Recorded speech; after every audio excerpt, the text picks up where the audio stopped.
Chers collègues, nous ouvrons cette réunion de la Commission des Affaires européennes par une communication de nos collègues Christophe Léonard et Sophie Ronfritsch, excuse-moi, sur la gestion des fonds structurels par les régions. Sujet éminemment, je le pense, intéressant. Voilà, à vous la parole. Monsieur le Président, merci.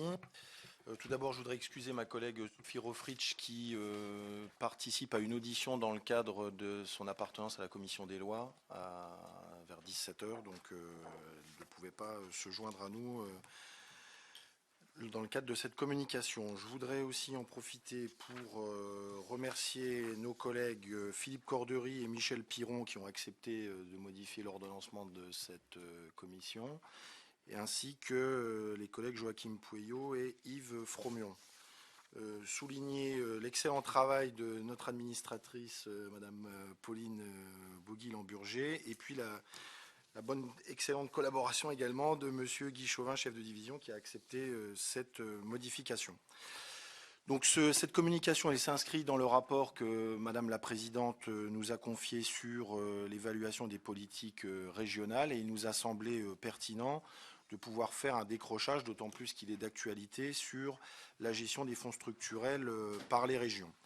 En effet, aujourd'hui, nous sommes au début de l'acte 3 de la décentralisation et des discussions sur les modalités de la politique de cohésion sur la période 2014-2020. En termes de calendrier, je pense que vous le savez, chers collègues, l'acte 3 de la décentralisation est prévu en validation par le Conseil des ministres à la mi-février, ou disons au courant février 2013. Pour mémoire, l'enveloppe, quels sont les fonds structurels concernés? À la fois, nous avons le FEDER, qui est le Fonds européen de développement régional, le FSE, Fonds social européen, le FEADER, Fonds européen agricole pour le développement rural, et le FEAMP, qui remplace le Fonds européen pour la pêche, le FEAMP étant le Fonds européen pour les affaires maritimes et la pêche. Qu'est-ce que ça recoupe comme niveau de financement? Le FEDER et le FSE, c'est 14 milliards d'euros pour la période 2007-2013.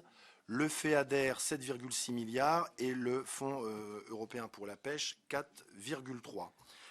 Comme vous le savez, aujourd'hui, ces fonds sont gérés directement en région par le préfet de région, en partenariat avec le comité régional de programmation, qui est un organe consultatif qui rassemble à la fois les services déconcentrés de l'État, des représentants de la région et du département, mais la décision de programmation relève essentiellement du préfet de région. Le schéma qui est actuellement en cours d'élaboration dans le cadre de l'acte 3 de la décentralisation, c'est d'inverser ces priorités et de faire en sorte que les régions soient la principale autorité de gestion des fonds européens en concertation avec les services de l'État. Alors comment en est-on arrivé là, si j'ose dire? Cela fait suite aux éléments de campagne du président François Hollande, qu'il a rappelé lors de son discours d'inauguration de la foire de Châlons en Champagne, et cela a été acté par un accord signé entre Alain Rousset, président de l'Association des régions de France, et le Premier ministre le 12 septembre dernier. Dans cet accord, il y a un engagement numéro 14, qui dit la chose suivante.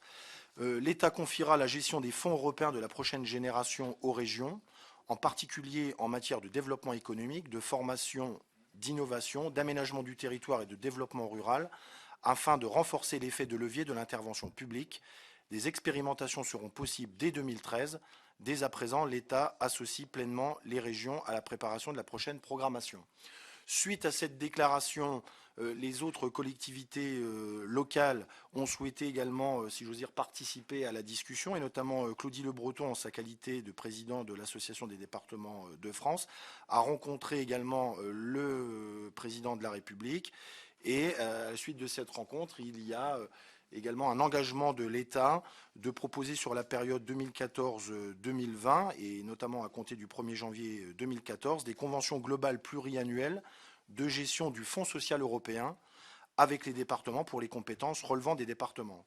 De la même manière, Michel Desto, qui est le président de l'Association des maires des grandes villes de France, souhaite de son côté que l'ensemble des territoires soient associés à la préparation de la prochaine programmation et appelle à une rénovation de la gouvernance infrarégionale. Alors où en est-on aujourd'hui au moment où l'on se parle? il y a des débats, notamment au niveau interministériel, sur le maintien ou pas dans le giron de l'État d'une partie de l'enveloppe des fonds structurels. Qu'est-il prévu dans cet acte 3 de la décentralisation concernant le Fonds social européen? Il y aurait un transfert de l'autorité de gestion et d'une large partie des fonds aux régions, une petite partie étant conservée en gestion nationale pour les compétences relevant de l'État, avec délégation de gestion au département. Pour le FEDER, transfert de l'autorité de gestion et des fonds aux régions, à l'exception d'une part mineure conservée en gestion par l'État pour des enjeux nationaux tels que la politique de la ville. Pour le FEADER, il est envisagé une délégation aux régions pour créer des programmes nationaux ou garder une programmation nationale. Pour le Fonds européen pour la pêche, les régions souhaiteraient l'autorité de gestion déléguée, mais a priori c'est de nature à rester au niveau de l'État. En tout état de cause, les arbitrages sont aujourd'hui sur la table du Premier ministre. Et au regard de l'évolution décrite précédemment, le président de l'Association des régions de France, M. Rousset, et les régions en général, considèrent qu'aujourd'hui, nous ne sommes pas ou nous n'allons pas suffisamment loin par rapport à l'accord qui avait été signé le 12 septembre dernier. Et ils regrettent que l'État, et notamment les administrations centrales, fassent forme de mauvais procès en incompétence économique des régions, sentiment qui est d'autant plus exacerbé au regard des débats récents sur la banque publique d'investissement qui ont montré une forme de réticence à la régionalisation de la banque. De fait, les services de l'État mettent en avant le risque d'une mauvaise gestion et redoutent la partialité des régions dans la gestion de ces fonds. Alors c'est un argument un peu frileux qui se heurte à la réalité à la fois française et européenne. Pourquoi il se heurte à la réalité française? Parce que nous avons actuellement une expérimentation qui est portée par la région Alsace, qui fait ses preuves, et notamment, comme l'atteste le rapport d'audit de gestion d'étape qui a été publié en février 2011 sur la gestion par la région Alsace des crédits européens. Au niveau de l'Europe, il y a un certain nombre de pays qui aujourd'hui gèrent de façon décentralisée au niveau de leur région les crédits européens et cela ne semble pas poser de problème. En tout état de cause, je m'en référais et nous nous en référons aux propos de Madame la ministre en charge de la décentralisation, Marie-Lise Lebranchu, qui disait le 6 décembre dernier, il n'y a pas d'un côté un État rationnel et de l'autre côté des élus irrationnels.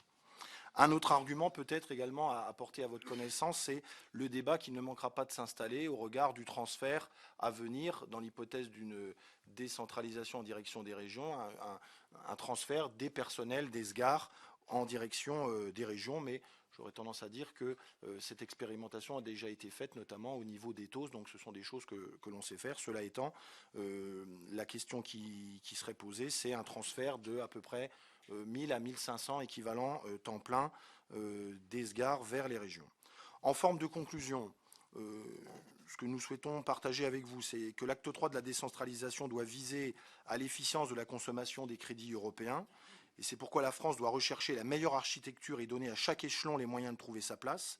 Le rôle de l'État au niveau local en serait nécessairement modifié. Le juge de paix doit être, de notre point de vue, la recherche de la meilleure utilisation possible des crédits européens. Le travail parlementaire devra contribuer à atteindre cet objectif et c'est pourquoi nous vous proposons que notre commission des affaires européennes de l'Assemblée nationale se saisisse pour avis du futur projet de loi sur cette question. Voilà ce que je souhaitais vous donner comme information cet après-midi sur cette question. Le travail qui nous reste à faire pour faire ces éléments d'information, nous avons rencontré à la fois des personnes du secrétariat général aux affaires européennes, également l'ADATAR, l'Association des régions de France et notamment son président, M. Rousset, et nous devons continuer ce travail en rencontrant l'Association des départements de France, l'Association des grandes villes de France et sans nul doute également les conseillers techniques à la fois de Madame Lebranchu et du Premier ministre sur cette question.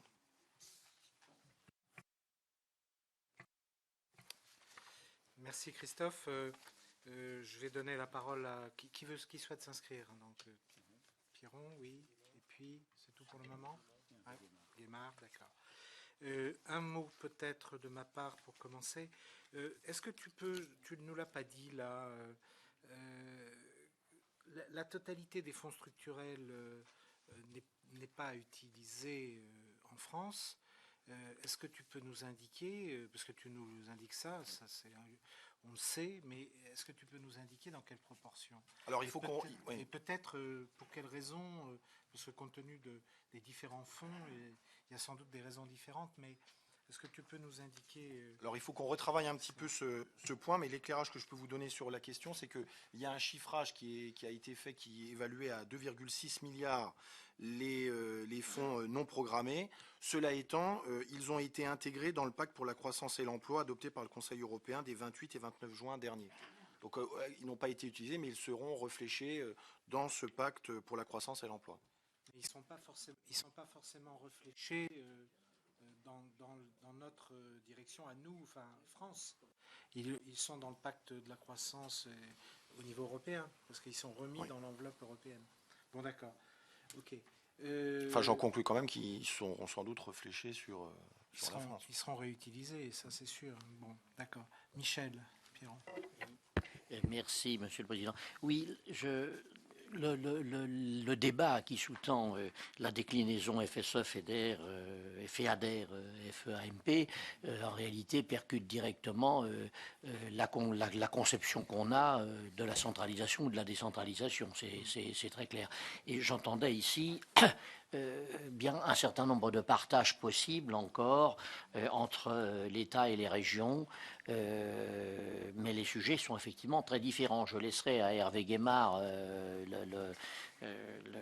comment dirais-je, le questionnement sur des sujets manifestement nationaux, voire internationaux, et là on n'imagine pas que l'État n'ait pas son mot à dire, mais en revanche, je dois dire que je suis un peu étonné quand je vois par exemple, concernant le FEDER, qu'on cite parmi les enjeux nationaux la politique de la ville. Entendons-nous, est-ce que c'est bien de Paris qu'on est les mieux à même d'arbitrer sur une politique d'aménagement du territoire entre le maillage ville moyenne et métropole, par exemple, ou est-ce que c'est pas à l'échelle régionale qu'on est peut-être le plus à même, éventuellement, encore une fois, d'organiser ce maillage territorial et qui pourrait même descendre, qui descend même au-delà des villes moyennes ou en deçà des villes moyennes, jusqu'aux chefs-lieux de canton ou bourgs ruraux qui, encore une fois, permettent un minimum de services de proximité. Je suis très perplexe sur la capacité de l'État, de ce point de vue, à être omniscient et à être capable, en effet, j'allais dire ça se saurait d'ailleurs et ça se verrait si c'était le cas, à être capable en effet d'assurer l'égalité sur les territoires. Le moins qu'on puisse dire, c'est qu'on s'en est éloigné depuis longtemps, si vous voulez, malgré cette prétention, encore une fois, du centre à gérer l'ensemble de la périphérie. Alors, je rebondirai pour terminer en disant simplement que la question de Madame Lebranchu, que vous avez citée à juste titre, comporte en même temps beaucoup d'ambiguïté. Est-ce qu'au fond, cela signifie que c'est la rationalité qui serait partagée entre l'État et les territoires ou l'irrationalité, n'est-ce pas? Je vous laisse répondre. Alors, chers collègues, moi, je n'ai pas vocation à parler pour l'État, c'est la séparation des pouvoirs entre l'exécutif et le législatif. Simplement, moi, deux, trois éléments au regard de ce qu'il y a sur la table, mais encore une fois, le projet de loi, il n'est pas écrit et donc pas validé, donc c'est difficile de dire les choses. Mais ce qui nous a été rapporté, c'est qu'aujourd'hui, nous sommes dans le cadre d'un contexte budgétaire un petit peu contraint. Et donc, il y a une volonté de la part des administrations centrales de garder une partie des crédits, et notamment dans le cadre de la politique de la ville, pour pouvoir continuer à maintenir des politiques. Donc, je crois que c'est un des éléments de frein sur éventuellement une volonté de décentraliser davantage. Par contre, un autre élément qui fait la compensation, si j'ose dire, un certain nombre de collègues, pour en avoir discuté également avec eux, considèrent aussi à juste titre que la consommation des crédits ou l'utilisation des crédits est disparate au regard des régions. C'est-à-dire que vous pouvez avoir des régions qui consommeraient ou utiliseraient mieux ou davantage parce que plus expérimentés sur le sujet. Et là, considérant que l'État, lui, voilà, par son expertise, finalement, serait éventuellement en capacité de pouvoir consommer ou utiliser de façon équitable à l'échelle du territoire. Donc, nous, ce qu'on a souhaité souligner avec ma collègue, c'est justement, je crois que le travail parlementaire sera important sur cette question, et notamment dans le cadre de cette commission. Et c'est pour ça qu'en conclusion, nous vous proposions de se saisir pour avis, afin que les réflexions qui soient les nôtres puissent enrichir le projet de loi. Hervé.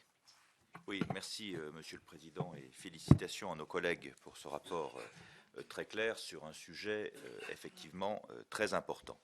Alors, quelques remarques. D'abord, une remarque d'expérience, puisque la collectivité que je préside a en quelque sorte co-géré avec l'État pendant plus d'une décennie les fonds structurels européens. Dans leur ancienne version, quand on parlait encore d'objectifs 5B, 5A, objectif 2, et après la dernière réforme des fonds structurels, et quand on s'en occupe, et qu'il y a une véritable symbiose entre les services, en l'occurrence départementaux, les élus et les services de la préfecture, cela marche très bien.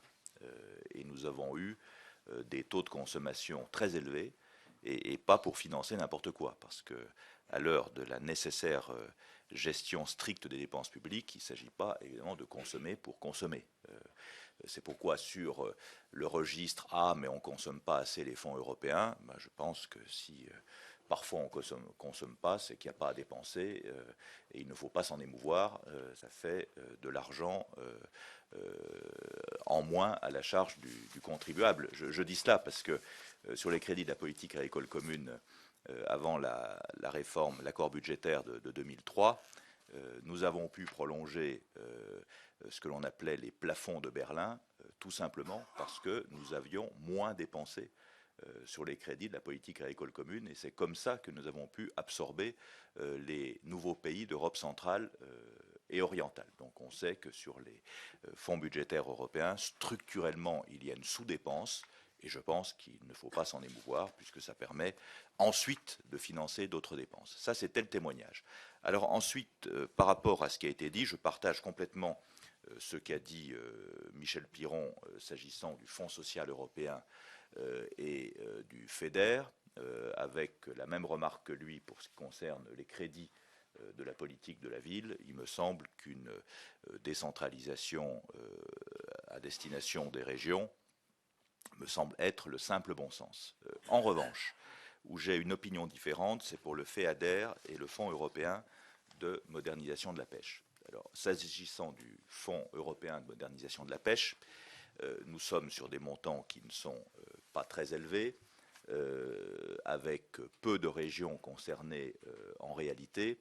Et donc, il me semble qu'une unité d'action sur la politique à mener en faveur de la pêche, en liaison évidemment avec les collectivités territoriales et régionales concernées, cela va de soi, me semble être aller de soi, parce que je pense que la taille critique régionale est trop petite pour avoir une vision globale. Ça, c'est pour ce qui concerne la pêche.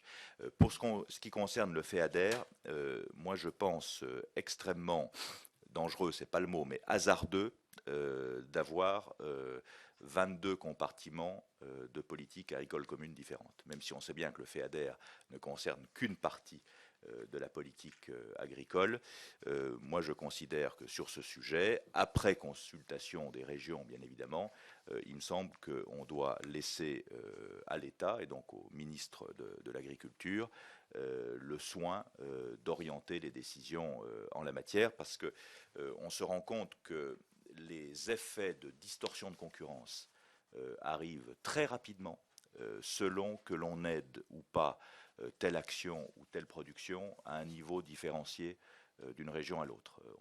Même si on avait mis des limites à ce degré d'autonomie régionale, on a vu avec la mise en œuvre de la dernière réforme de la politique agricole commune, où il y avait ces marges d'adaptation et de flexibilité régionale, que notamment dans les relations avec la France et l'Allemagne, ça a entraîné des distorsions de concurrence très importantes qui ont pu profondément réorienter les productions. Donc sur ce sujet, moi je demanderais une expertise complémentaire. Et enfin, pour terminer, je pense, comme notre collègue l'a dit, qu'il est important que notre commission se prononce lors de l'examen du futur projet de loi concernant les étapes ultérieures de décentralisation. Daniel Fesquel. Oui, je partage tout à fait ce que vient de dire Hervé Guémard. Et alors, s'agissant de la pêche et du FEAMP, je crois qu'il y a un vrai enjeu. Alors, ça dépasse le cadre de ce rapport, mais je veux quand même le souligner. La vraie difficulté que nous avons sur le terrain, c'est vrai pour la région Bretagne, c'est vrai pour la région Nord-Pas-de-Calais et d'autres régions où il y a des pêcheurs, c'est l'aide que l'on peut apporter concrètement à l'installation de jeunes pêcheurs et aussi à la création de nouveaux navires. Parce que le gros problème, c'est qu'on a une flotte de pêche qui vieillit considérablement. Les navires de pêche ont en moyenne de 20 à 25 ans d'âge. Et bientôt, il n'y aura plus de pêche française parce que tout simplement, il n'y aura plus de bateaux de pêche. Or, l'Union européenne permet la modernisation des navires. Ce sont de vieux navires que l'on retape comme on peut. Mais par contre, il n'y a plus aujourd'hui aucune aide à la création de nouveaux navires. Alors, les régions sont confrontées à cette difficulté. La région Bretagne a essayé de trouver des solutions, y compris d'ailleurs avec des établissements bancaires, mais ce sont quand même que des bouts de ficelle. Et là, il faudrait pouvoir déverrouiller les choses dans le cadre de la nouvelle politique commune des pêches et dans le cadre du nouveau FEAMP. J'en ai déjà souvent parlé à Frédéric Cuvillier, de façon à ce que l'on puisse, en s'appuyant sur les FEAMP et avec aussi l'aide des régions et des collectivités territoriales, pouvoir enfin aider à la construction de nouveaux navires.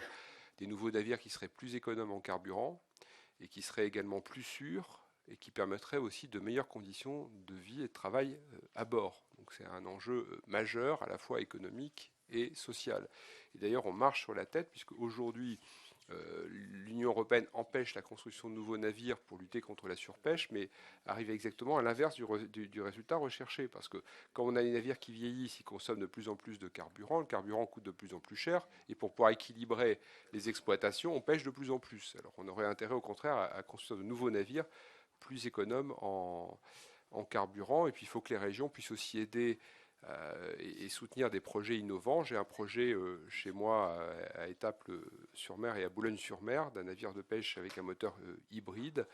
Ces projets sont encore trop rares et ils mériteraient d'être soutenus par l'Europe, par l'État, mais aussi par les régions. Donc, je souhaitais simplement intervenir sur ce point, mais c'est un enjeu majeur et je crois que les régions aujourd'hui sont prisonnières des règles européennes et elles voudraient pouvoir agir, mais elles en sont malheureusement empêchées. Très bien. Sur ces questions de pêche en particulier, nous avons ici à la Commission constitué un groupe de travail. Hein, tu en fais partie. Voilà. Bon, d'accord. Très bien. Y a-t-il d'autres intervenants sur cette communication? Tout le monde en approuve donc les conclusions, d'après ce que j'ai entendu. Voilà, bien écoute, merci de votre travail, à toi et à Sophie. Merci. Oui. Bah oui, il n'est pas chez nous. Alors, deuxième point à l'ordre du jour, on les prend en sens inverse, c'est ça? C'est Philippe maintenant.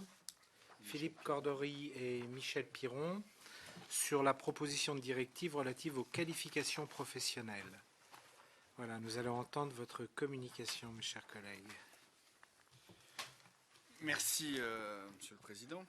Et avec Michel Piron, donc, on va vous présenter aujourd'hui un point d'étape sur nos travaux et on proposera un rapport plus complet en début d'année prochaine. Mais je voulais d'abord me féliciter de la très bonne coopération que nous avons pu avoir avec Michel Piron et remercier Pauline Amburger du travail effectué aussi et remercier aussi les rapporteurs du rapport d'après, M. Puyot et Fromion, de bien avoir voulu accepter de chambouler l'ordre du jour pour des raisons d'agenda de la maison. Le sujet que nous avons aujourd'hui sur la table est un sujet très, très important et essentiel pour ce qui touche à énormément de sujets. La mobilité, effectivement, des travailleurs, mais au-delà de ça, on a touché les questions du droit du travail, à la santé, à la protection des usagers, des patients, du consommateur. Donc il y a énormément de sujets qui viennent se mêler à cette directive. Et donc, bon, ce qui a fait que l'on a pu avoir un bon nombre d'auditions, une mission aussi à Bruxelles pour voir tous les responsables des différents secteurs qui sont concernés par cette directive. Je vais d'abord laisser la parole à Michel Piron qui va donc vous présenter l'état de la directive et l'état des lieux. Et puis donc je reviendrai dans une deuxième partie sur les enjeux de la négociation. Merci, mon cher collègue, Monsieur le Président. Je voudrais moi aussi m'associer aux remerciements qui ont été prodigués. D'abord, à la commission qui nous a permis cette mission, à mon collègue avec lequel on a parfaitement partagé nos interrogations, à Pauline Amburger, bien sûr, qui nous a beaucoup aidés, et y compris également aux fonctionnaires européens, enfin je veux dire aux délégués européens plutôt, et à l'un d'entre eux notamment qui nous a parfaitement reçus et préparé surtout les auditions, si vous voulez, nécessaires. Alors bon, on vient de le dire, le sujet c'est la liberté de circulation des travailleurs, qui est une des composantes de la liberté de circulation des personnes, et qui se heurte encore à un certain nombre d'obstacles du fait que chaque État conserve le droit de subordonner l'accès d'une profession donnée à une qualification spécifique obtenue généralement sur le territoire national. C'est la raison pour laquelle la directive de 2005 sur la reconnaissance des qualifications professionnelles, qui s'adresse aux travailleurs migrants, vise à favoriser la reconnaissance des qualifications professionnelles afin d'améliorer la mobilité tout en assurant des conditions de formation minimales susceptibles d'assurer la meilleure protection tant des travailleurs que des usagers ou des clients dans les services et dans des domaines aussi sensibles notamment que celui de la santé. Alors, les règles actuellement en vigueur sont en fonction tant de la durée de l'exercice que de la profession exercée. Relativement à la prestation de services temporaires, les choses sont plus souples, tandis que les professions dites sectorielles, c'est-à-dire pour lesquelles les exigences minimales de formation étaient harmonisées au niveau communautaire, bénéficient d'un régime plus simple de reconnaissance automatique des diplômes, tels médecins, dentistes, vétérinaires, on en passe. Or, malgré ce système de reconnaissance des qualifications, la mobilité des travailleurs référencés du moins demeure faible. Les professionnels se déplaçant à l'étranger et bénéficiant de la procédure d'établissement sont très peu nombreux. Sur la période 97-2011, on recense en moyenne 15 600 demandes sur chaque exercice. En 2011, les plus mobiles dans le cadre de cette procédure concernent les enseignants secondaires et les médecins d'ailleurs derrière, je le dis de mémoire, les moins mobiles étant les assistants dentaires.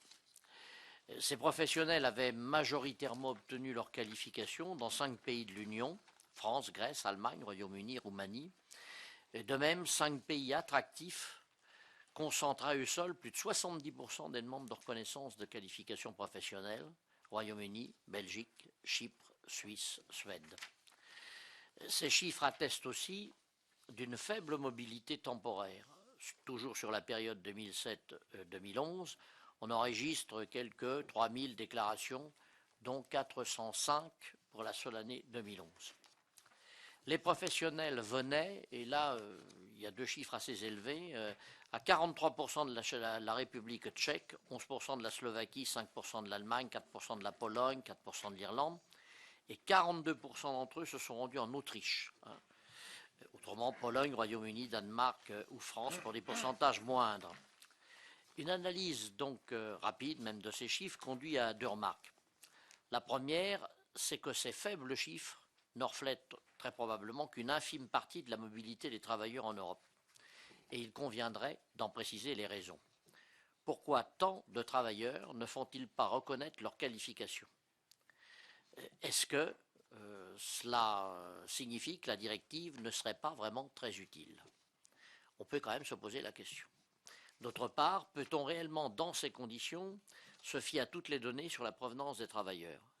Y a-t-il des pays qui ont plus recours que d'autres à la reconnaissance des qualifications, ou le faible recours à cette procédure est-il également réparti dans les pays de l'Union? Prenant acte de cette situation, la Commission européenne a proposé une simplification des règles avec pour objectif de renforcer la mobilité professionnelle et le commerce des services, de répondre à la pénurie de main-d'œuvre qualifiée dans certains secteurs et certains pays, santé, éducation, construction, services aux entreprises, d'offrir plus de possibilités aux demandeurs d'emploi, notamment les plus jeunes, traditionnellement plus mobiles et actuellement fortement touchés par le chômage.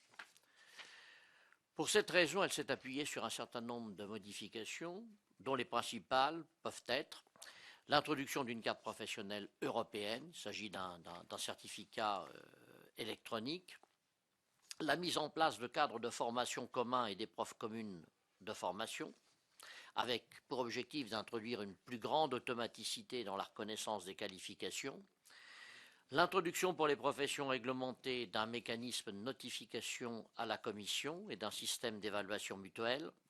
Les États membres seraient alors tenus de fournir une liste de leurs professions réglementées et de justifier leur nécessité. La mise à jour des exigences minimales applicables à certaines professions sectorielles. Il s'agit ainsi de préciser la durée de formation minimale pour les médecins, réduction de 6 à 5 ans pour le socle de base, infirmiers responsables de soins généraux, relèvement de la formation générale requise de 10 à 12 ans, études secondaires et post-bac, sujet bien sûr discuté et pour lesquels l'accord n'est pas unanime.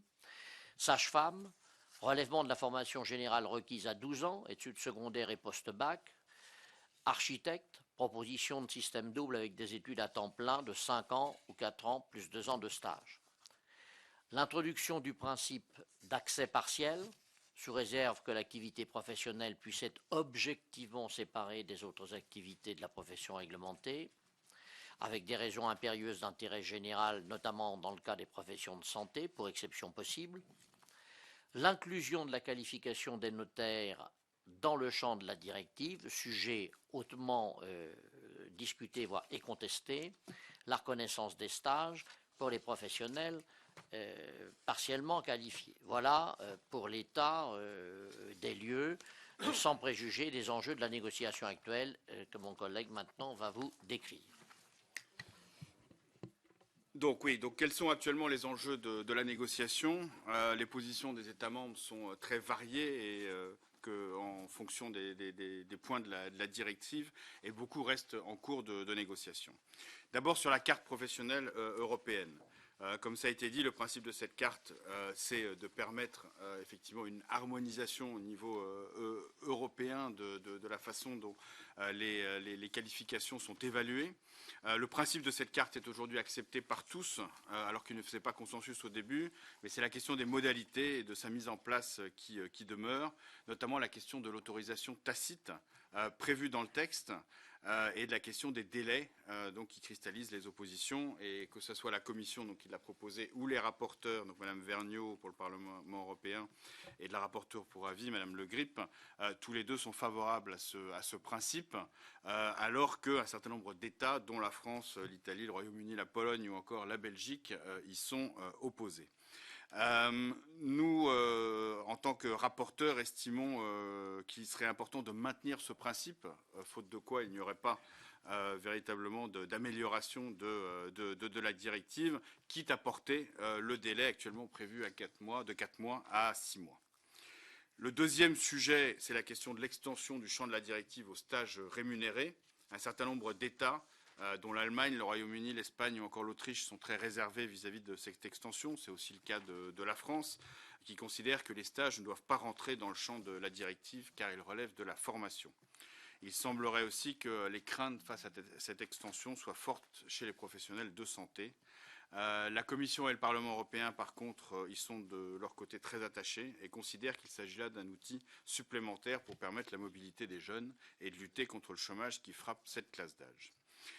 Nous en avons longuement discuté et réfléchi, et c'est vrai que nous souhaitons creuser un peu plus et consulter un peu plus pour avoir véritablement une position, parce que effectivement autant la question de la mobilité est importante, autant nous comprenons qu'il peut être difficile de permettre d'avoir des diplômes qui soient validés en faisant un stage à l'étranger sans contrôle des États membres d'origine.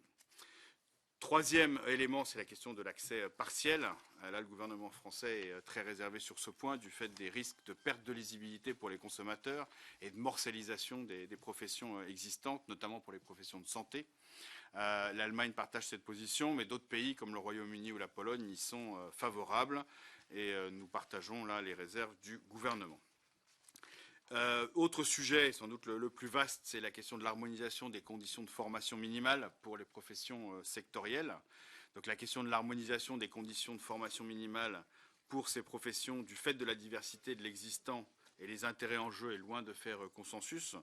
Comme cela nous a été indiqué, alors que les pays du Sud font le maximum d'efforts pour essayer d'harmoniser vers le haut, l'Allemagne et les Pays-Bas, au contraire, s'approchent s'accrochent plus fortement à leur position. Et les rapporteurs du texte ont demandé là-dessus un délai de réflexion pour pouvoir aboutir à un consensus sur ces questions. Mais on va prendre profession par profession. D'abord, il y a la question des architectes. La Commission a souhaité actualiser la durée minimale de formation d'architectes qui ne correspond plus à la réalité et a proposé de la porter à 6 ans, 4 années d'études et 2 années de stage rémunérés. L'Espagne, qui voit son secteur du bâtiment sinistré, souhaite que cette durée soit mise à 5 ans et redoute de ne pas être en mesure de pourvoir à l'éventuelle exigence de stage. La France, l'Allemagne, la Roumanie, entre autres, sont réservées et nous partageons cette réserve que le gouvernement français partage également. Sur la profession des sages-femmes, infirmiers, responsables de soins généraux, ces deux professions sont parmi les plus mobiles. Ça a été indiqué, notamment dans les zones frontalières. Les enjeux sont donc importants pour certains pays, dont notamment l'Allemagne. La proposition de directive prévoit là, conformément aux évolutions de ces métiers, que les États membres mettent à niveau le critère d'accès aux formations de ces professions en le faisant passer de 10 années d'enseignement scolaire à 12 années, donc post-bac, ce qui est déjà le cas dans 24 États membres. La profession elle-même, au niveau européen, est favorable à cette évolution qui consacrerait un enrichissement de ses compétences. Il s'agit là d'un grand changement pour certains pays, notamment les pays de l'Est et la Pologne en particulier, qui demandent la régularisation de leurs infirmières déjà formées.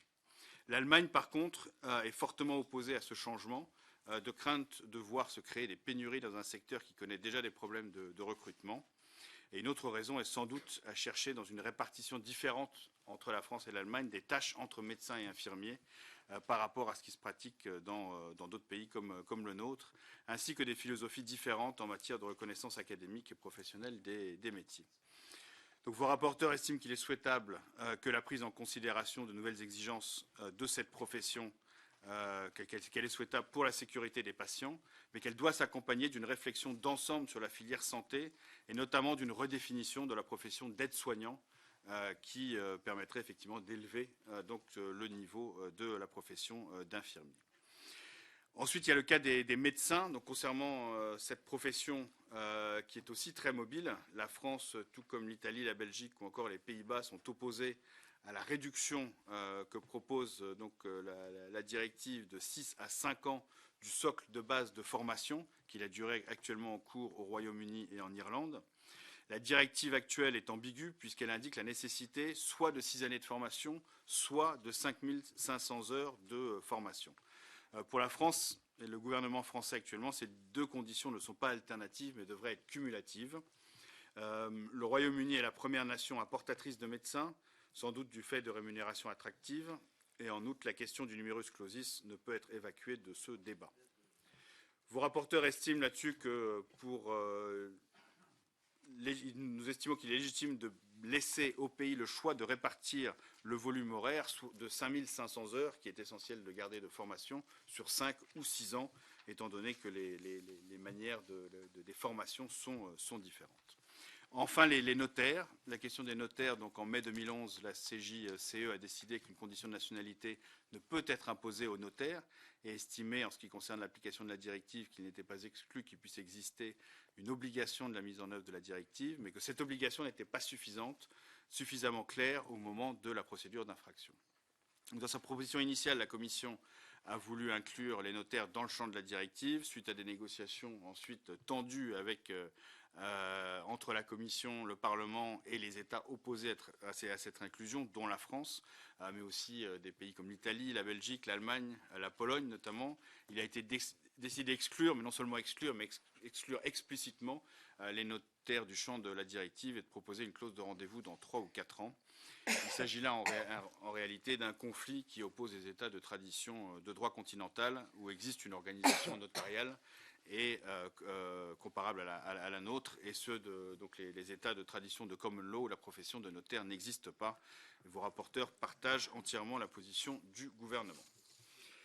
En conclusion, donc la mobilité qui est réelle et qui est nécessaire à organiser est une chance, mais il faut effectivement mieux l'organiser. Et bien qu'il convienne de rester prudent sur certains points qui demeurent à ce jour en négociation, cette proposition de révision nous apparaît comme équilibré et conforme à un objectif que nous ne pouvons que partager, celui de créer, tout en garantissant tant la protection des travailleurs que celle des usagers ou des clients des professions exercées, de la croissance et des opportunités d'emploi pour tous les citoyens de l'Union et notamment les plus jeunes.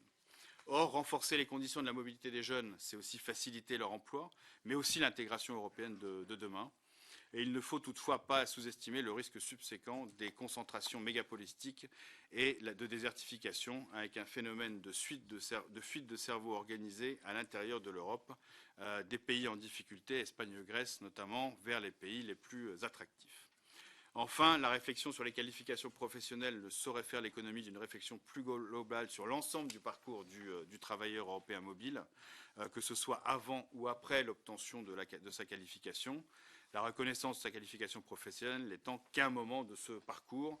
En amont, il y a d'une part la question des enseignements, le contenu des enseignements menant à ces diplômes et ces qualifications dans un contexte européen où coexistent des traditions éducatives très différentes, marquées par la centralisation ou la décentralisation, ou encore la coexistence en proportion variable des systèmes académiques et de formation en alternance, ce qui n'est pas sans conséquence sur la possibilité de reconnaître les qualifications dans les meilleures conditions de transparence et de lisibilité.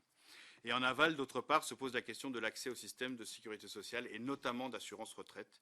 Même s'ils sont encore peu nombreux, de plus en plus de citoyens européens ont une carrière dans plusieurs pays de l'Union et se trouvent avec des carrières incomplètes, le droit européen ne garantissant actuellement que la portabilité des droits relatifs aux retraites de base. Donc, beaucoup de questions encore ouvertes et auxquelles nous répondrons certainement dans notre rapport final et après avoir fait un tour de table aujourd'hui. Je vous remercie.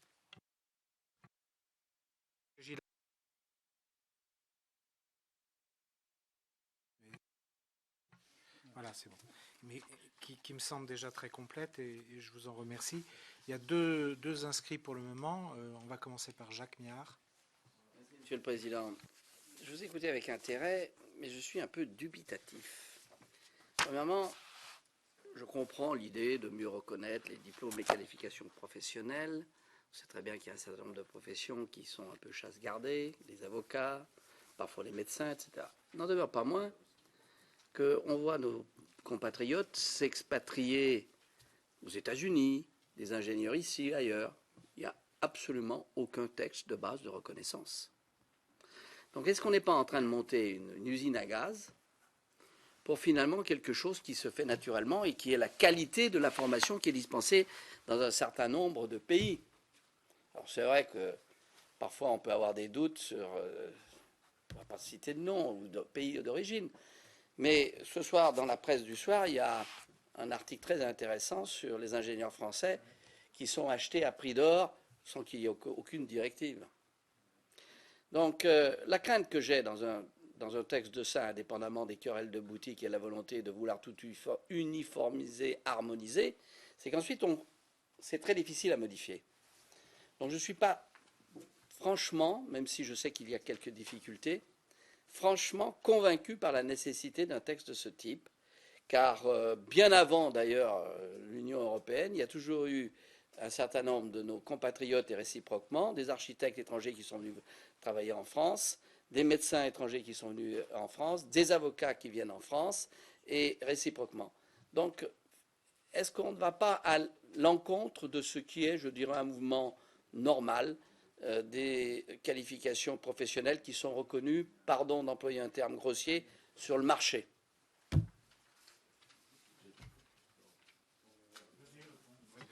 Non, je crois que c'est le marché n'est pas un mot grossier, à condition qu'il soit régulé. Je voulais te le faire dire. À condition qu'il soit régulé, c'est bien ça qu'on veut faire. On est bien d'accord. Voilà. Non, je crois que je vais prendre l'exemple des professions médicales, parce que je crois que c'est le plus parlant.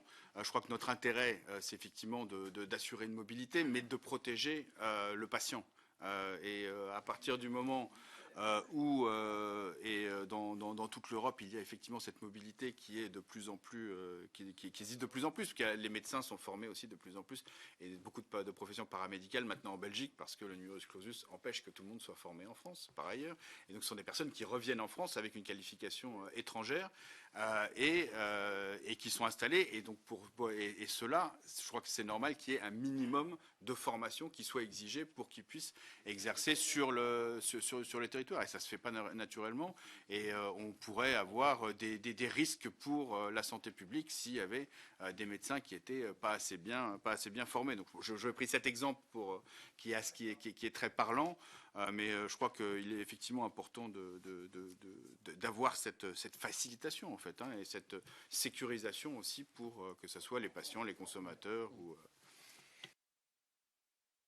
Je vais faire une réponse un petit peu plus dans le sens du poil. En réalité, d'abord, il ne s'agit pas de complexifier la procédure, c'est même tout le contraire. La directive existe, je le rappelle. Celle de 2005, cette directive elle-même prétendait faire la synthèse de multiples textes antécédents, il faut le savoir. Donc en fait, on est sur une directive dont l'applicabilité, dont on a constaté, et dont on constate que l'applicabilité demeure difficile. Autrement dit, on est ici plutôt dans une démarche d'interprétation-simplification, j'allais dire. Qu'est-ce qui fait que c'est... On a d'ailleurs posé la question dans le rapport. Est-ce que cette directive était vraiment utile compte tenu de... Donc la question, c'est plutôt de savoir ce qui peut être facilitateur que de chercher à compliquer, je veux dire les choses. Non, mais je me permets de rappeler le cadre dans lequel on s'insère, sans aucune intention, encore une fois, je répète, d'aller vers une sorte de standardisation qui ne correspondrait ni au contenu des formations, ni même à certaines traditions. On le sait, il y a des formations plus académiques, des formations plus pratiques, on le sait. Donc l'esprit... non, mais c'est pour répondre, pour lever une partie de l'inquiétude. Pour le reste, reconnaissons-le, les reconnaissances parfois, tout simplement, les reconnaissances parfois ne vont pas quand même de soi. Il faut l'admettre, ça n'est pas toujours le cas. Et il y a un certain nombre de données qui pourraient permettre de faciliter les choses. On le sait quand même, s'agissant des professions médicales, c'est tout à fait flagrant. On nous a indiqué notamment quelques pays manifestement présentant certaines faiblesses et qui en même temps, et qui en même temps exportent d'une manière assez mal, on va dire, assez mal contrôlée par le marché ou par les faits, certains risques incontestables du point de vue santé. Mais encore une fois, on est plutôt dans une démarche de facilitation que dans une démarche de contrainte ou de surréglementation. On saura que Jacques Mière est favorable à plus de liberté de circulation dans l'espace européen. Moi, je m'inscris tout à fait en faux par rapport à ce qu'a dit Jacques Millard. S'il n'y avait pas cette... Alors d'abord, la directive de 2005 et la synthèse, comme l'a dit Michel Piron, d'un ensemble de directives dont les premières datent de 1975. D'abord dans le domaine médical, mais aussi la synthèse de la jurisprudence de la Cour, parce qu'il ne faut pas oublier qu'il y a derrière tout cela des articles du traité qui sont d'applicabilité directe. Et de toute façon, qu'il y ait ou non la directive, la mobilité existe. Et il y a d'ailleurs des cas qui ont été traités par la Cour de justice et qui ont permis la mobilité alors qu'on ne pouvait pas bénéficier des textes et des directives spécifiques. Ça, c'est une première chose. Ensuite, on ne peut pas nier que ces directives soient utiles. Moi, j'ai deux dossiers en tête de personnes qui ont été formées à un très haut niveau dans des pays qui sont extérieurs à l'Union européenne et qui n'ont pas réussi à s'insérer sur le marché du travail en France parce qu'ils n'ont pas réussi à faire reconnaître leur diplôme. Et on a tous en tête des cas équivalents. Et là, on voit bien la différence entre celui qui a la chance d'être ressortissant européen et qui peut bénéficier du traité des directives, et puis ceux qui n'ont pas cette chance. Et je tiens à la disposition de ceux qui en douteraient. Certains de ces dossiers, c'est très, très éclairant et très, très édifiant.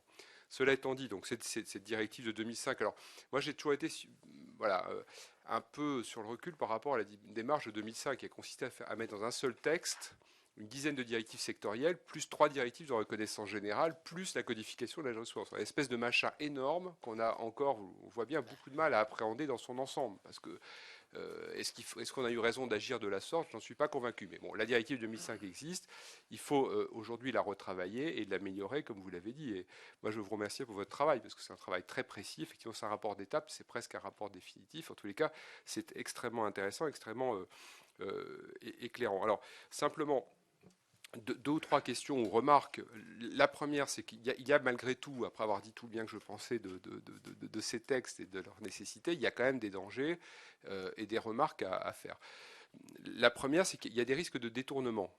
Le premier, on voit bien qu'il y a des jeunes qui, par exemple, en France, ont des difficultés à se former ou à rentrer, par exemple, dans nos facultés de médecine ou qui veulent devenir vétérinaires et qui vont se former ailleurs pour ensuite revenir en France. Alors, c'est à la fois une bonne chose et en même temps, ça peut aussi être une mauvaise chose. Il y a des stratégies. Il y a la Belgique, il y a la Roumanie aussi. Il faut savoir qu'il y a carrément aujourd'hui, par exemple, en Roumanie, des établissements d'enseignement supérieur qui se sont organisés pour accueillir des jeunes Français. Alors, ça pose des questions aussi d'ailleurs sur notre capacité en France à ouvrir suffisamment de place à nos jeunes qui veulent se former en France. Mais là, il y a quand même un point important, je ne sais pas si vous y êtes intéressé, si la Commission en a parlé, et si dans le cadre de cette directive, cette difficulté est abordée ou non. Ensuite, il y a aussi d'autres risques de détournement, mais qui sont bien plus graves. On le voit par exemple avec les transporteurs routiers, mais on pourrait l'imaginer dans beaucoup d'autres domaines. C'est-à-dire qu'en fait, il y a un danger à permettre la mobilité des professionnels quand on n'a pas harmonisé un minimum les règles qui s'appliquent à ces professionnels, notamment les règles qui conduisent concernant leur formation. Ça, c'est notamment dans le cadre de la santé, où là, il y a ou de la protection des consommateurs. Puis il y a un danger aussi à favoriser la mobilité quand en arrière-plan, on n'a pas non plus suffisamment harmonisé, fait converger les règles. Parce que vous savez, des professionnels qui se déplacent dans le cadre de la liberté d'établissement et la prestation de services, il peut y avoir une véritable déstabilisation des professionnels nationaux pour lesquels on exige des règles beaucoup plus strictes dans l'accès aux professions et dans l'organisation des métiers. Les transporteurs, la France était vraiment dans le domaine du transport routier en tête. Il y avait une part de marché énorme et cette part de marché est en train de complètement fondre et c'est énormément de métiers qui disparaissent aujourd'hui. Un autre risque de détournement, enfin moi je suis quand même méfiant à l'égard de la carte professionnelle, en tous les cas son caractère automatique, et puis alors encore plus à l'égard de l'idée d'un accès partiel à telle ou telle partie de la profession.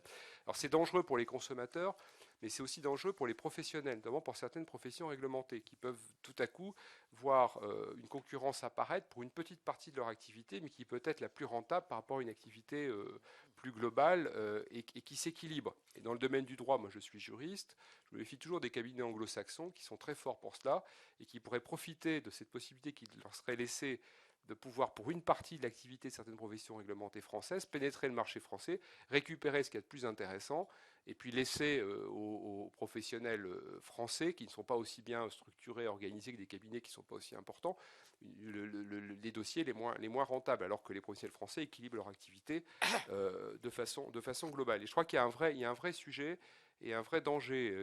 Voilà, je voulais attirer votre attention sur ce point, mais je suis certain que vous y avez pensé. Puis en ce qui concerne les notaires, c'est vrai que la Cour de justice a fait sauter la question de la condition de la nationalité. La question pourrait être posée d'ailleurs pour d'autres professions pour lesquelles on a encore maintenu la condition de nationalité, mais elles sont de moins en moins nombreuses.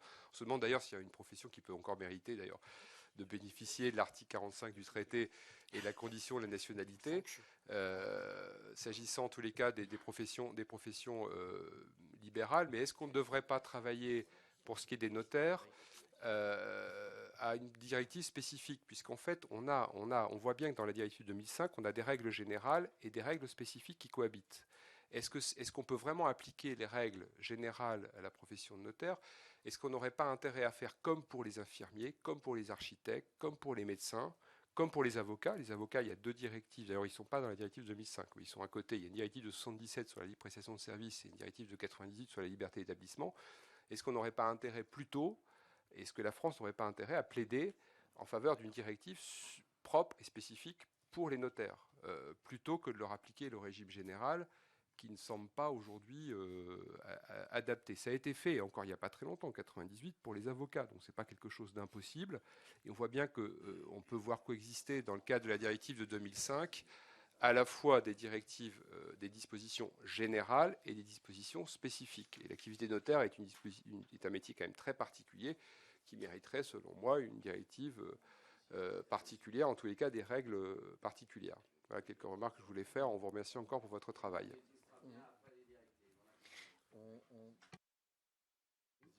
Oui, bon, toutes ces questions, bien entendu, nous ont été posées, hein, et on se les est posées sur quelques points simplement. Nos réserves sont en effet tout aussi grandes sur la possibilité de reconnaissance partielle, hein. La segmentation des métiers ouvrant des brèches, on est bien d'accord sur les dangers de dérive de ce côté-là. Sur la question, en revanche, de la carte professionnelle européenne, il nous a semblé que il y a une vraie question quand même à prendre en compte sur l'automaticité. S'il n'y a pas, alors c'est d'ailleurs la raison pour laquelle on a proposé d'allonger le délai de reconnaissance. Mais si on en reste uniquement, si on se fie uniquement à la réponse des États sans délai couperet, on sait très bien ce qui se passera. Il ne se passera rien. C'est d'ailleurs ce qui arrive, hein. Donc l'idée d'automaticité avec un délai qu'on propose de prolonger, c'est au moins mettre au pied du mur, en quelque sorte, les États pour apporter une réponse satisfaisante, hein. D'où le fait qu'on est plutôt favorable avec des conditions, par contre, de délai, encore une fois, plus étendues. Sur la question très difficile, très difficile en effet, de la question des reconnaissances de capacités professionnelles. Bon, disons-le, on sait bien que, encore une fois, il y a notamment une différence énorme entre l'Allemagne, par exemple, dans ses contenus de formation, qui a plutôt une démarche très pragmatique, on le sait, entre l'Allemagne, par exemple, et un pays comme le nôtre, qui a privilégié probablement à l'excès dans certains domaines les formations académiques, hein. Je rappelle quand même, je suis pas sûr qu'il y ait tellement de pays, si vous voulez, qui reconnaissent le métier de technicien de surface, pour prendre un exemple d'appellation, si vous voulez, qui nous est tout à fait propre, hein, qui reconnaissent le métier sûrement, mais le statut, j'en suis pas certain.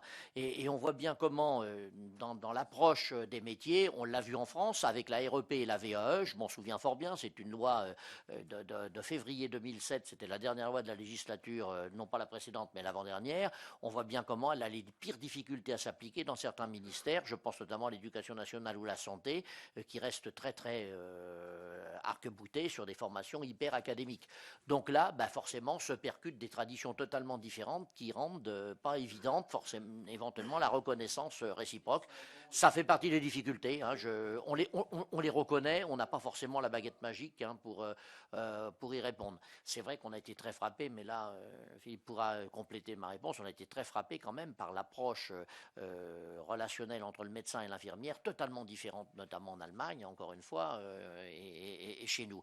Et puis, j'aurais voulu simplement, sur le plan notaire, alors là, le dire, on n'a pas eu d'hésitation ni l'un ni l'autre.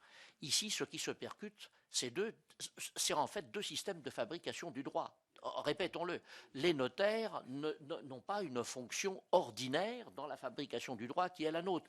Rappelons-le, ils ont des actes directement opposables et ce sont des facilitateurs. Je ne prendrai qu'une illustration à laquelle je m'étais moi-même beaucoup attaché lors d'un débat qu'on a déjà eu dans la législature précédente, à cette idée très simple que lorsque vous avez une succession, eh bien, si vous faites une différence entre le notaire et l'avocat, si vous voulez en faire une, elle est très simple.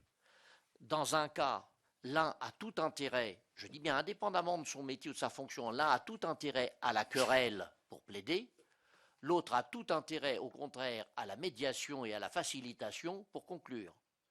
Demandez-vous quel est celui qui a le plus intérêt à être un facilitateur et celui qui a le plus intérêt à être un plaideur. Et à partir de là, vous voyez bien qu'on est véritablement sur des sujets de fabrication du droit et des règles qui sont quand même assez fondamentaux. Donc là, on est très... Alors ensuite, effectivement, est-ce que... Non, mais je n'ai pas pris pour une objection l'observation que tu as faite.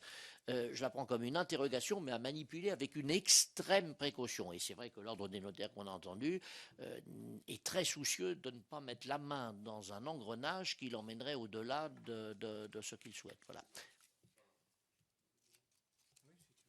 Le système, oui, j'ajouterais que le système français ou latin étant un système aujourd'hui extraordinairement séduisant, me semble-t-il, pour des États continents, notamment en Asie.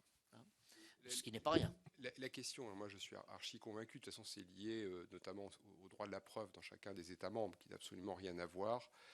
On est bien d'accord entre les pays de tradition anglo-saxonne et les pays de tradition romano-germanique. Mais la question c'est de savoir comment on défend ces professions.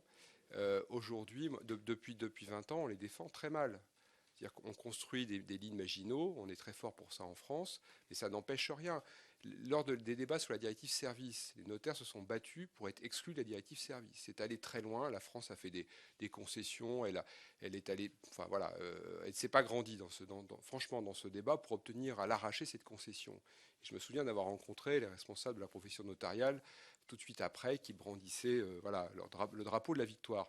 Moi, tout de suite, je leur ai dit non, vous vous trompez. Et effectivement, parce qu'en réalité, ça n'empêche pas l'application du droit commun et ça n'a pas d'ailleurs empêché la jurisprudence de 2011 qui donc a fait sauter le verrou de la condition de la nationalité.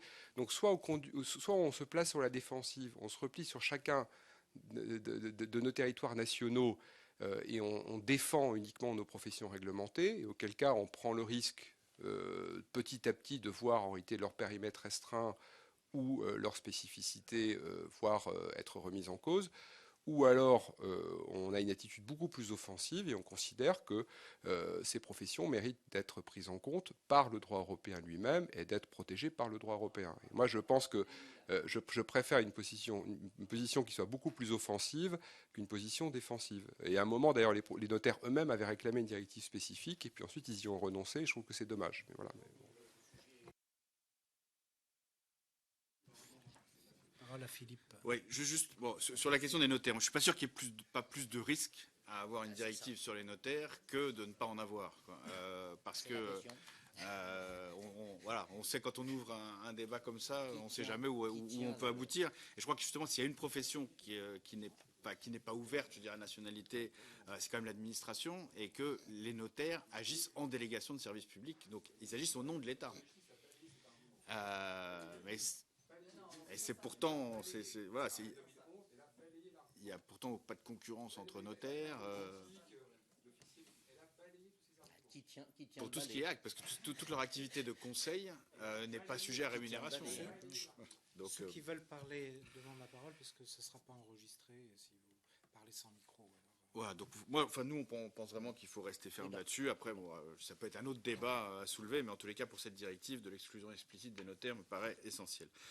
Juste sur deux autres points rapidement, sur la carte professionnelle et sur l'automaticité. Je voudrais juste donner un exemple là-dessus qui est concret. Je crois que ce que Michel Piron a dit est essentiel.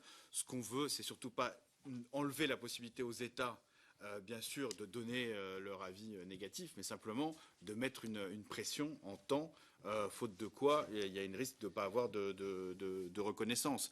Et dans les zones frontalières qu'on connaît bien, je connais bien la coopération hospitalière qu'il y a par exemple entre Tourcoing et Moucron, où il y a des médecins qui exercent dans l'autre hôpital parce que le scanner est dans l'autre hôpital, et s'ils doivent attendre 1 an, 2 ans pour avoir la reconnaissance de leur diplôme, c'est un problème pour les patients. Donc c'est pour accélérer vraiment la reconnaissance. Sur la question, la dernière question, c'est sur la question des médecins et de la formation, et est-ce qu'il n'y a pas un risque de détournement? Je pense que malgré tout, c'est un autre problème, et ça c'est un problème de notre formation en France, que si les médecins, les kinés, les professions paramédicales vont par centaines et milliers chaque année se former en Belgique ou en Roumanie, c'est parce qu'il y a un problème de numerus clausus en France. Et c'est à ça qu'il faut s'attaquer. Et ça, je pense que c'est un autre débat qu'on ne va pas soulever dans cette directive, mais qui est le problème essentiel. Il fallait le dire. Bon, on vous remercie pour cette communication d'étape qui est déjà très complète, et nul doute que vous saurez vous enrichir des réflexions. Alors un mot, Jacques. Non, moi, je voudrais, pour une fois, renvoyer la pièce à Daniel, parce que la jurisprudence de 2011 sur les notaires, c'est au regard de la nationalité qui est un ancrage fondamental de non-discrimination entre nationaux dans le traité de Rome. Mais si un Allemand veut s'établir en France comme notaire, eh bien, il appliquera le droit français, point barre. Et puis c'est tout. Donc c'est un faux problème. Elle a rappelé un certain nombre de choses. Si vous avez un Allemand, moi je connais une Française qui travaille dans l'administration allemande comme fonctionnaire, agent, parce que ce n'est pas des agents régaliens, diplomatie, etc., elle applique, je dirais, le corpus administratif allemand. Donc on est en train de tout mélanger, là, mon cher Daniel. Mais non, mais je suis désolé, c'est ça la jurisprudence, c'est la non-discrimination en regard de la nationalité, sauf pour les diplomates, les préfets ou des choses comme ça, voire les policiers. Et encore, pas tous les policiers. Pas tous les policiers. Bon, donc, il est clair, je maintiens que je suis... Bon, on s'est engagé dans la reconnaissance des diplômes dont acte parce qu'il fallait payer, mais je maintiens qu'un bon médecin formé partout, s'il vient en France, eh ben, il sera accepté, point barre, et qu'on est en train de monter une usine à gaz. Merci. Bon, ben merci pour votre travail et puis on attend la suite. Alors maintenant, le dernier sujet qui est à notre ordre du jour, c'est l'examen d'un rapport d'information de nos collègues Fromion et Joachim Pueyo sur l'Europe de la défense. Voilà.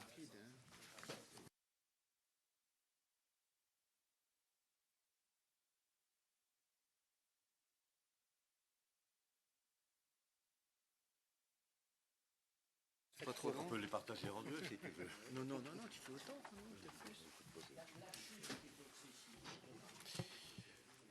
Bien, Madame la Présidente, mes chers collègues, je voudrais remercier Madame Valois-Bast qui nous a bien facilité la tâche parce qu'elle a programmé beaucoup d'auditions et notamment elle nous a permis d'assister à un forum organisé par la Fondation d'Hannover sur l'Europe de la défense. Alors, peut-être vous expliquer les motifs de cette mission, la publication du nouveau livre blanc étant prévue en janvier 2013, il nous a semblé important de rappeler avant cette échéance que les choix qui seront effectués pour l'avenir de la défense française devront impérativement prendre en compte sa dimension européenne. Alors on peut se poser la question, pourquoi une relance de l'Europe de la défense? Cela signifie-t-il que cela est inexistant actuellement? C'est vrai qu'on a pris conscience d'un échec récent entre la fusion EADS et BAI System, des restrictions budgétaires actuelles qui affectent également toutes les défenses européennes, pourraient conforter cette idée. Mais incontestablement, pourtant, ce constat est, à notre sens, exagéré et nous espérons que le contenu du présent rapport contribuera à le démontrer. Il est vrai cependant que les potentialités de l'Europe de la défense sont, de l'avis de vos rapporteurs, largement sous-utilisées. Alors pourquoi l'Europe de la défense et non la défense de l'Europe? Bon, vous le savez, c'est parce que la seconde est déjà assumée par l'OTAN. Et la première, même si elle est tout à fait complémentaire de la seconde, doit être entendue sous l'angle plus large de la préservation des intérêts européens dans le monde, qui peut notamment exiger la stabilisation de certaines régions.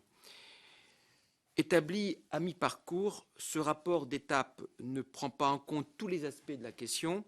Néanmoins, ce rapport vise à présenter de façon assez complète l'état des lieux de la politique de sécurité et de la défense commune, en mettant en exergue notamment les avancées du traité de Lisbonne, encore largement sous-exploitées quand elles ne restent pas lettre morte. Tel est le cas notamment de la coopération structurée permanente, mais je laisserai le soin à mon collègue de développer les avancées du traité de Lisbonne et notamment ce qu'on trouve dans la notion de CSP. Ce faisant, gardons toujours à l'esprit la volonté de démontrer pourquoi la relance de l'Europe de la défense n'est pas une utopie. Nous espérons que le prochain livre blanc saura enfin véritablement prendre en compte la dimension européenne de la défense française. Notre bilan insiste d'abord sur les avancées permises ou facilitées par le traité de Lisbonne, avancées dont l'Europe n'a pas encore pleinement tiré parti. Je laisserai le soin à mon collègue de faire un point précis sur le traité de Lisbonne. Mais je voudrais également vous dire qu'il y a une autre innovation fondamentale qui concerne également la clause de défense mutuelle, qui prévoit que dans le cas où un État membre est l'objet d'une agression armée sur son territoire, les autres États membres lui doivent aide et assistance par tous les moyens à leur pouvoir. Ce souci doit cependant s'exercer dans le respect de la politique de neutralité de certains États membres et du traité de l'OTAN, comme fondement de la défense collective de ses membres. L'Europe de la défense apparaît ainsi intrinsèquement liée à l'OTAN. C'est vrai, c'est notre difficulté, l'OTAN, l'Europe de la défense. On l'a vu encore cet après-midi avec l'ambassadrice d'Allemagne qui a bien rappelé quand même le rôle et l'attachement de l'Allemagne à l'OTAN. Ça a été très clair cet après-midi.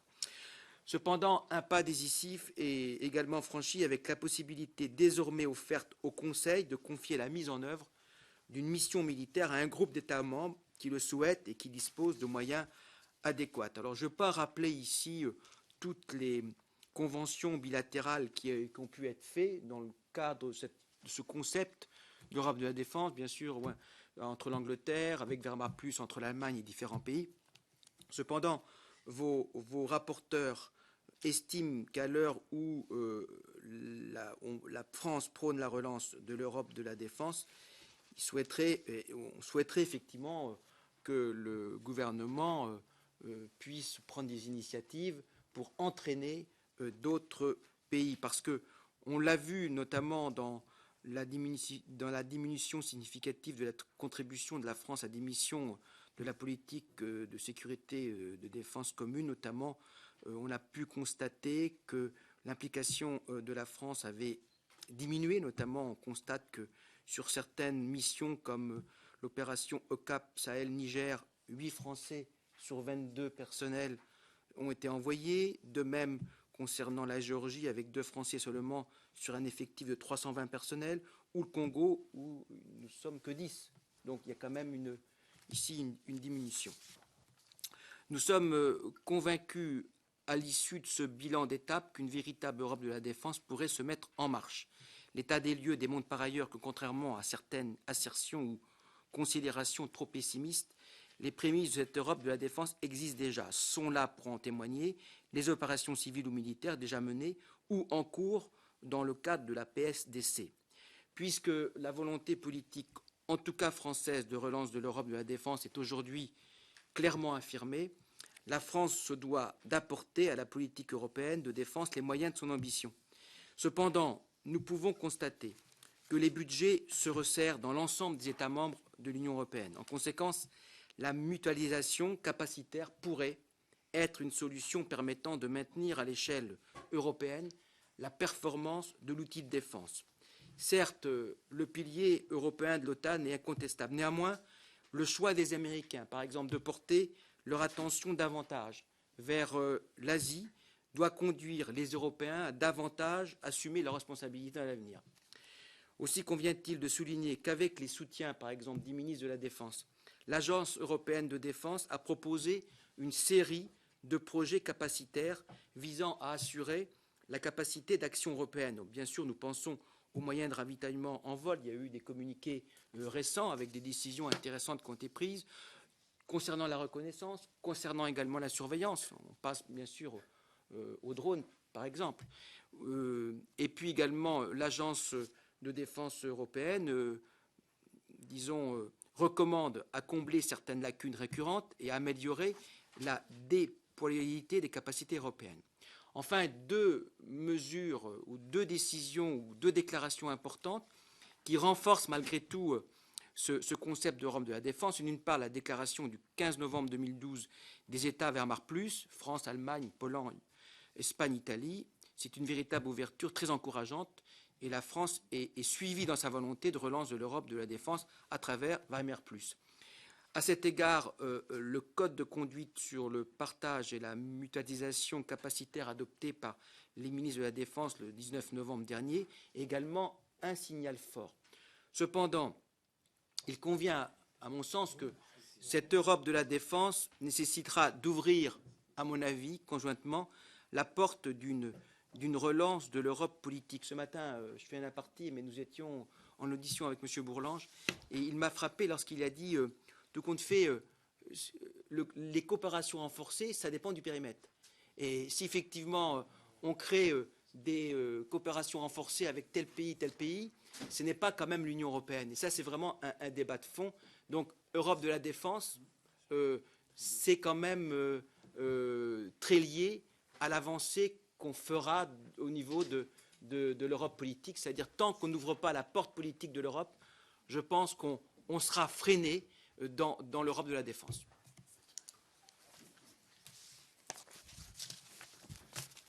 Bien. Alors, je vais donc me saisir du micro pour assurer la continuité de l'exposé. Et je vais me concentrer, comme l'a dit Joachim Pueyo, sur les dispositions du traité de Lisbonne qui se rapportent à la question que nous abordons. Il faut bien reconnaître que c'est la première fois que, dans un traité européen, la question de la défense est abordée de façon aussi précise que c'est le cas dans le traité de Lisbonne. Alors je vais, sans rentrer dans le détail, rappeler simplement les dispositions qui figurent dans ce traité et je développerai par contre plus spécialement la coopération structurée permanente. Alors chacun sait que dans le traité de Lisbonne a été naturellement réaffirmée l'existence du haut représentant pour les affaires européennes et la politique de sécurité, lequel haut représentant, qui est en fait une haute représentante, Madame Ashton, est en même temps vice-présidente de la Commission, ce qui est important parce que ça assure la cohérence avec la Commission. Elle préside le Conseil Affaires étrangères et elle est mandataire du Conseil pour la conduite de la PESC. À côté du haut représentant, plutôt j'allais dire sous le haut représentant, a été créé donc le service européen d'action extérieure, qui est une sorte de service diplomatique de l'Europe, qui a aujourd'hui une consistance qui n'est pas négligeable, puisque on compte pratiquement 3600 agents, alors qui sont soit des agents purement européens, sous statut européen, soit des agents des nations qui sont mis à disposition sous une forme ou sous une autre. Donc on voit que l'Union européenne commence à avoir une existence hors de son périmètre. Et puis, je vais insister sur aussi un autre point qui est le fait que le traité reconnaît l'objectif d'une défense commune dans son article 42 et des clauses de défense mutuelle. C'est d'ailleurs ce qui a été dit il y a un instant par mon collègue. L'objectif d'une défense commune, bon, bien sûr, c'est très théorique. Mais ça figure, c'est écrit. Il est inscrit que l'Union européenne doit se diriger à la mesure de ses possibilités et comme elle le pourra, mais vers une défense commune. C'est donc une affirmation très forte puisqu'elle figure dans le traité. Figure également dans le traité le renforcement de l'Agence européenne de défense, qui était auparavant un organisme qui était né d'une action commune, mais qui n'avait pas une existence, si je puis dire, institutionnelle. Aujourd'hui, l'Agence européenne de défense a cette reconnaissance institutionnelle. Elle a 4 missions, que je rappelle brièvement. Elle doit développer les capacités de défense des États membres, ou tout au moins s'attacher à le faire. Elle doit essayer de développer un marché européen des équipements de défense. Elle doit promouvoir la recherche dans le domaine de la défense et renforcer les coopérations en matière d'armement. Il est également prévu que le domaine de la défense puisse s'ouvrir au mécanisme des coopérations renforcées. Dans le précédent traité, la défense était exclue de ce champ des coopérations renforcées. Donc les coopérations renforcées, aujourd'hui, peuvent s'appliquer également dans le domaine de la défense. Et puis enfin, je vais insister sur ce qu'on appelle la coopération structurée permanente, qui n'est qu'un projet, qui figure aux articles 42 et 46 du traité, et surtout dans un protocole additionnel qui détaille très expressément et très précisément ce que pourrait être ce mécanisme de coopération structurée permanente. En fait, la coopération structurée permanente, c'est un peu le noyau d'une Europe de la défense. Je serais même tenté de dire que c'est un peu une pépinière, ou ça devrait être une pépinière de l'Europe de la défense. Bien alors, comment ça marche ? La coopération structurée permanente est une fonction qui est ouverte à tous les États membres qui rempliront les conditions pour pouvoir adhérer. Je ne vais pas rentrer dans les mécanismes d'adhésion, comment tout ça se passe, parce que ce serait un peu trop long, mais je voudrais simplement dire que c'est une option qui est ouverte. On ne décide pas que 27 ou 26 États vont devoir rentrer dans la coopération structurée permanente. C'est une démarche volontaire qui peut se faire progressivement à partir d'un noyau d'États pionniers, on va dire ça comme ça, qui peu à peu créeront cette coopération, en fixeront les règles, se donneront les objectifs et proposeront aux autres États d'y adhérer s'ils le souhaitent, à condition naturellement qu'ils acceptent les règles que se seront données les pays qui font partie de la coopération structurée permanente. Alors, la question qui a été posée lorsque il s'est agi de réfléchir à cette coopération structurée permanente, et ça date maintenant de l'adoption du traité, il y a donc un problème de critères. Qui peut prétendre à rentrer aujourd'hui dans la coopération structurée permanente ou qui peut, à la limite, déclencher le mécanisme? Bon. Alors, il y a en fait 2 critères obligatoires. Il faut s'engager à procéder plus intensivement au développement de ses capacités de défense par le développement de ses contributions nationales. Et j'essaierai de faire l'exégèse de cette phrase qui est un petit peu sibylline. Et puis, deuxièmement, la capacité à fournir des unités militaires configurées comme des groupements tactiques avec tout le soutien qui va avec. Donc là, on a 2 obligations impératives. Et puis, il y a des engagements facultatifs ou optionnels qui sont tout particulièrement la participation, le cas échéant, au développement de programmes d'équipement, et j'insiste sur le mot « le cas échéant ». Et deuxièmement, la participation, le cas échéant, et j'insiste encore sur le cas échéant, à des forces multinationales, c'est-à-dire clairement à des opérations sur une partie ou une autre du monde où l'Union européenne souhaiterait s'engager. En fait, on voit bien qu'il y a des compétences obligatoires et des compétences facultatives ou optionnelles, un peu comme nous dans nos communautés de communes et toutes nos structures intercommunales. Alors, je vais revenir sur la question du développement des contributions nationales, parce que c'est ça qui a fait débat et c'est ça qui aujourd'hui encore bloque le lancement de la coopération structurée permanente. Certains se sont dit il faut qu'on pose une clause de pourcentage du PIB. Voilà, on ne pourra rentrer dans la coopération structurée permanente que si on s'engage à dépenser 1, 1,5, 2% de son PIB. Tout ça, évidemment, a conduit à un immobilisme stérile, parce que c'est en fait pas ce que ont voulu et ont souhaité les rédacteurs de cette disposition. En fait, l'obligation de développer des contributions nationales ne veut pas dire que l'on soit dans l'obligation de développer son budget de la défense. Je prends un exemple. Si la France décide d'affecter une part plus grande de son budget de la défense au nucléaire, le nucléaire n'est pas quelque chose qui peut rentrer dans le cadre de la coopération structurée permanente, puisqu'il n'a jamais été question de mutualiser, si je puis dire, le nucléaire. Et donc, c'est là où on voit que l'approche du montant du budget est une approche fausse. Donc, ce que nous pensons, c'est que, en fait, il faut que l'État qui est candidat s'engage à dépenser mieux en fonction, ou plutôt au bénéfice de l'Union européenne. C'est-à-dire que dans la part de son budget national, il faut effectivement qu'il y ait une part significative qui soit fléchée, dédiée vers des besoins qui sont propres à l'Union européenne. Et si on interprète de cette façon-là le texte du traité de Lisbonne et notamment du protocole, on voit bien qu'il n'y a plus de blocage théorique avec des pourcentages de budget de la défense qui doivent croître ou correspondre à un certain niveau. On voit bien que c'est au fond l'apport de chaque État à l'Union européenne et à la défense collective qui doit être prise en considération. Et je pense que si on arrive à faire passer cette idée, à faire comprendre que c'est ça la bonne analyse, on aura véritablement fait avancer les choses. Alors après se posent naturellement des questions diverses. Est-ce que la coopération structurée permanente doit être inclusive ou exclusive? En clair, est-ce qu'il faut aller le plus rapidement possible vers une coopération structurée permanente, c'est-à-dire un dispositif militaire qui intégrerait la totalité ou la quasi-totalité des États, ou bien est-ce qu'au contraire, il faut aller dans une démarche progressive, souple, adaptée, qui permette de faire la part de chaque État en fonction de ses problèmes? Bon.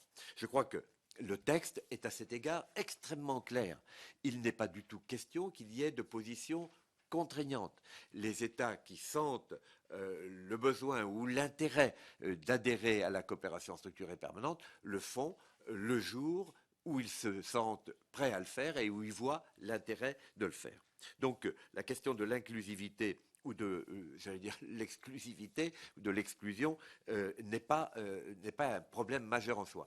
Et la souplesse du texte est extrêmement intéressante. Pourquoi? Parce que un des grands reproches qui est fait à toute forme de coopération européenne, lorsqu'on veut associer des États qui n'ont pas le même niveau, notamment d'industrie d'armement, c'est de dire mais on ne peut pas faire de la coopération d'armement à 27, c'est impossible. Il y a des États qui n'ont rigoureusement aucune industrie, qui ont une recherche embryonnaire, et donc en fait ça va freiner, diluer l'effort de l'Union européenne en matière d'armement. Eh bien, la coopération structurée permanente a justement prévu cela en disant que les États qui adhéraient à la compétence, à la coopération structurée permanente, pouvaient seulement, le cas échéant, participer aux grands programmes européens d'équipement de défense. Donc on voit bien que partout, on a recherché la souplesse, on a recherché à faire en sorte que la proposition soit à la carte et non pas sous forme de menu où on est obligé de prendre la totalité et rien d'autre. On a donc cherché véritablement le pragmatisme, la souplesse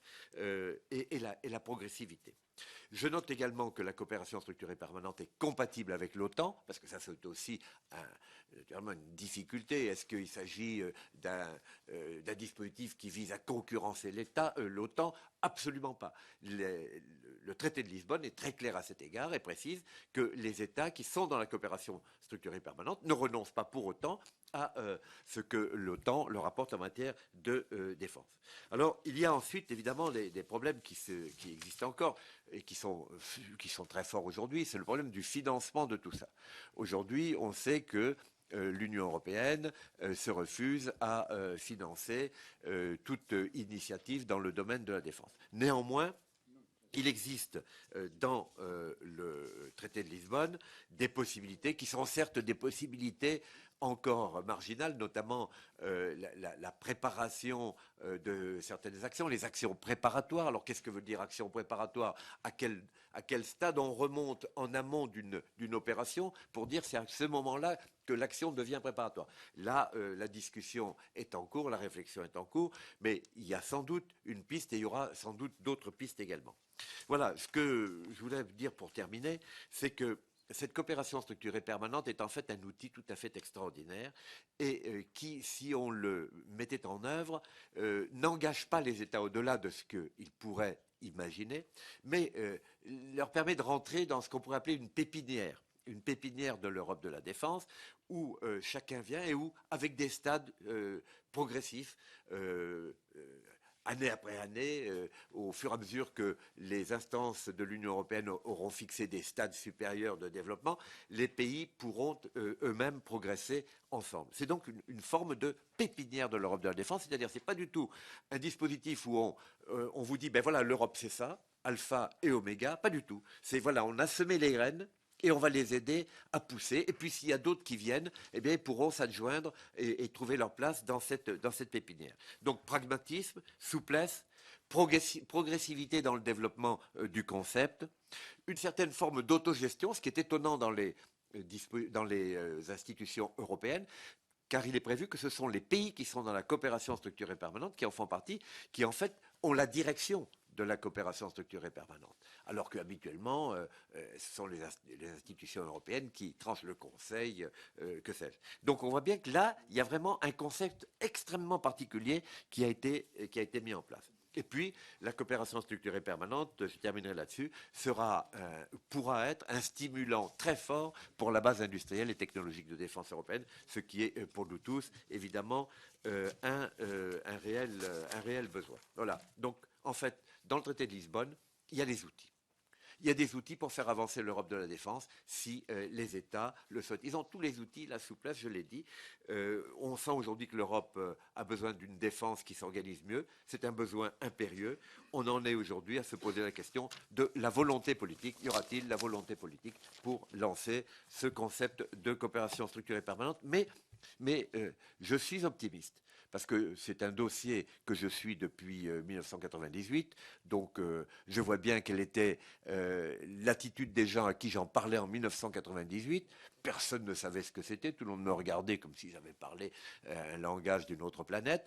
Et je vois qu'aujourd'hui, peu à peu, dans les contacts que j'ai, dans les rencontres que nous avons, y compris avec les Allemands et d'autres, cette coopération structurée permanente devient quelque chose, devient un objet qui prend forme et auquel les gens commencent à s'intéresser. Je trouve que c'est un bon début, ça doit nous rendre optimistes. Je voudrais rajouter un point, enfin, c'est dans le cadre de ce rapport, je pense que on doit prendre conscience, mais ça... qu'aucun pays européen ne peut prétendre à avoir individuellement un dispositif de défense complet en dehors de l'OTAN et puis de quelques accords bilatéraux. Et je crois que c'est l'intérêt quand même de relancer l'Europe de la défense, puisqu'on a quand même des ruptures capacitaires, y compris en France. Donc si on peut mutualiser davantage les capacités opérationnelles, le renseignement, je pense aux satellites radars, je pense aux avions ravitailleurs, ça devient quasiment une nécessité. Et je pense, y compris les Allemands, parce qu'on voit très bien qu'il y a quand même deux pays majeurs pour relancer l'Europe de la défense, c'est bien sûr l'Allemagne, et puis l'Angleterre, j'oublie pas non plus bien sûr la Pologne, ou l'Italie, ou l'Espagne, mais c'est quand même ces trois pays-là qui peuvent redonner une relance. Et lorsque nous étions à Berlin, on a rencontré des parlementaires de la CDU d'ailleurs, qui étaient à nos côtés et qui ont également une volonté de relancer l'Europe en partant du traité de Lisbonne. Donc c'est un parcours, on n'en verra peut-être pas le bout, nous, en tant que parlementaires, mais je pense qu'il faut faire le premier pas. Et on a déjà fait des pas, il faut le renforcer. Et dans la mesure où le ministre de la Défense et le gouvernement actuel, mais le précédent aussi, ont la volonté de relancer l'Europe de la défense. Nous, ce qu'on espère, c'est à travers notre rapport, c'est d'apporter effectivement, disons, une plus-value à ce concept et de faire avancer ce concept. Voilà ce que je voulais dire en conclusion. Mais moi, je suis convaincu de cette nécessité, en tout cas, et les audiences que nous avons pu avoir, les auditions et les rencontres me confirme bien, et là on est tout à fait en osmose, en tout cas tous les deux, sur ce dossier-là. On est au moins deux, quoi. Voilà. C'est déjà pas mal. Voilà. Jacques Méhard, on va voir s'il y en a un troisième. Non, il n'y en aura pas un troisième. Bon, je voudrais remercier l'enthousiasme de nos deux rapporteurs. Je crains fort que ça soit une idée d'avenir dans l'idée de Dieu, que ça va durer encore un peu de temps. Non, en réalité, on voit très bien que la boîte à outils, je suis d'accord notamment avec ce que vient de dire Yves Fromion, il y a une boîte à outils qui n'est pas si facile que ça à mettre en œuvre, puisque les coopérations renforcées doivent être décidées à la majorité qualifiée, qui renvoie à l'article 238. Donc ce n'est pas aussi simple que ça. Si ça avait été structurée permanente, mais elle, j'entends bien, mais elle se fait selon une décision à la majorité qualifiée de l'article 238. Et l'article 238, il y a quand même des critères, 55% de la population et je ne sais plus quoi encore. Bref, de ce côté-là, il y a quand même des verrous. Le problème, il est simple en matière de défense aujourd'hui, c'est de savoir si, d'abord, il y a deux niveaux. Il y a le niveau institutionnel, il y a surtout l'article 42, dernier alinéa, qui, je dirais, boucle le débat, notamment chez nos partenaires, à savoir que tout ce qui est acté au niveau européen, je vous le rappelle, n'est en rien tangenté par ce qui se passe au niveau de l'OTAN, et le texte est d'une telle clarté qu'il ruine tous les efforts, les engagements et la coopération dans ce domaine, et ça balaye toute la coopération en matière de défense au niveau européen. Demeure conforme aux engagements souscrits au sein de l'Organisation du traité de l'Atlantique Nord, qui reste, virgule, pour les États qui en sont membres, le fondement de leur défense collective. Ça, c'est le même article 5, mais surtout, et l'instance de sa mise en œuvre. L'instance de sa mise en œuvre. Ce qui veut bien dire, et ça avait été souligné par nombreux observateurs, que rien ne peut se faire véritablement hors le temps pour nos partenaires européens. Ça, c'est le premier point. En revanche, où je crois qu'il peut y avoir effectivement une réelle coopération, c'est dans le domaine industriel, à une condition. Et ça se fera en dehors des traités.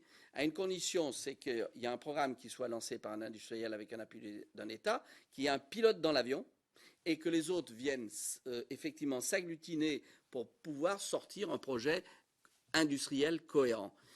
À une condition, c'est que les Européens, dans leur ensemble, les États européens, fassent les efforts budgétaires suffisants pour construire une défense et avoir des équipements. Car aujourd'hui, on ne fait qu'additionner des canards boiteux. Et Yves Fromion le sait encore mieux que moi. Car à quoi ça sert de vouloir avoir une espèce de cadre institutionnel qui est théorique et qui est parfait sur le papier, si derrière, il n'y a pas de grain à moudre, comme dirait Bergeron.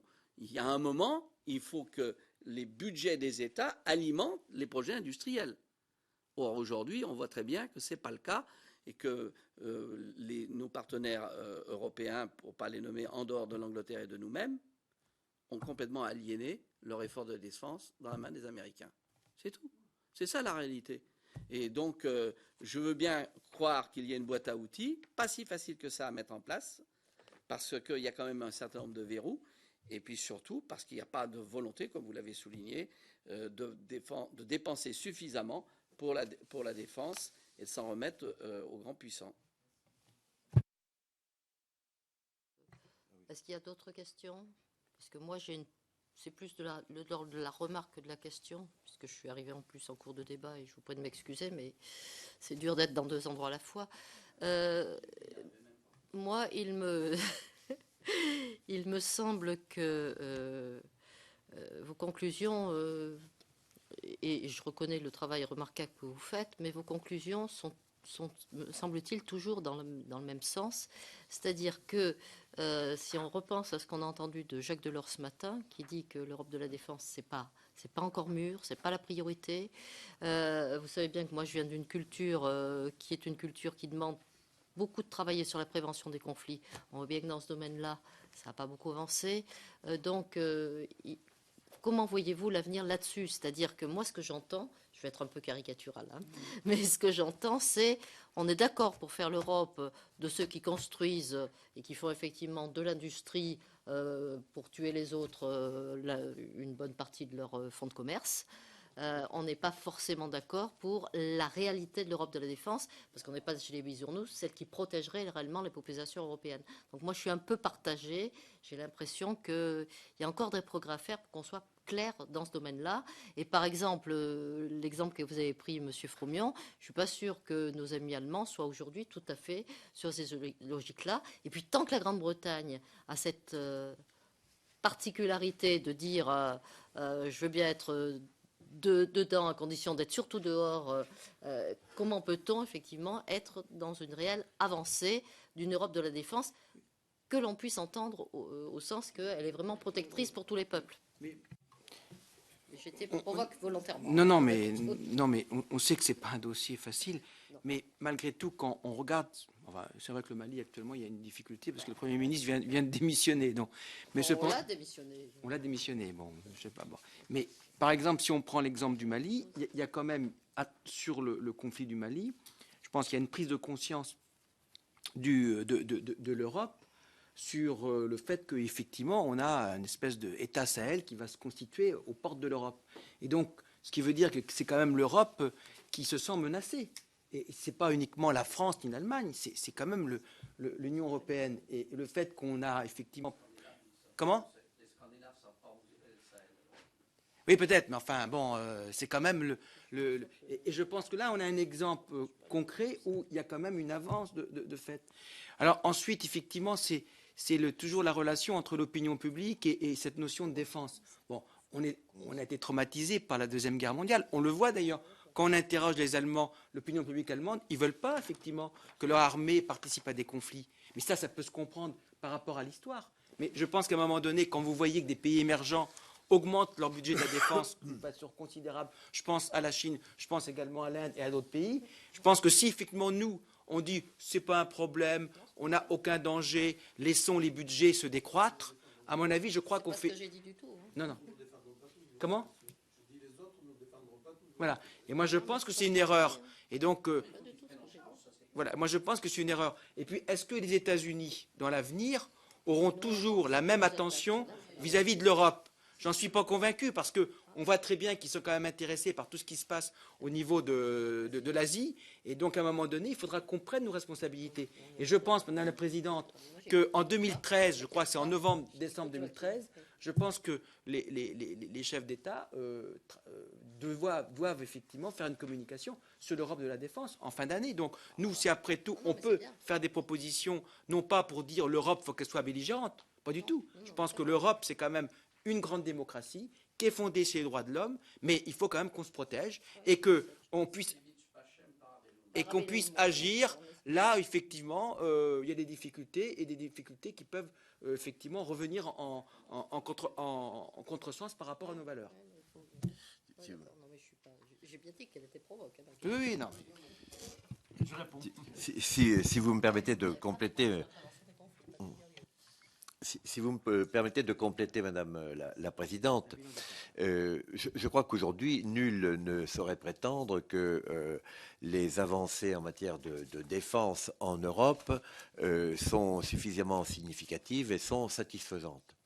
Mais je me permets de vous inviter à lire le rapport que nous avons établi et qui fait un état des lieux de ce qui a été fait.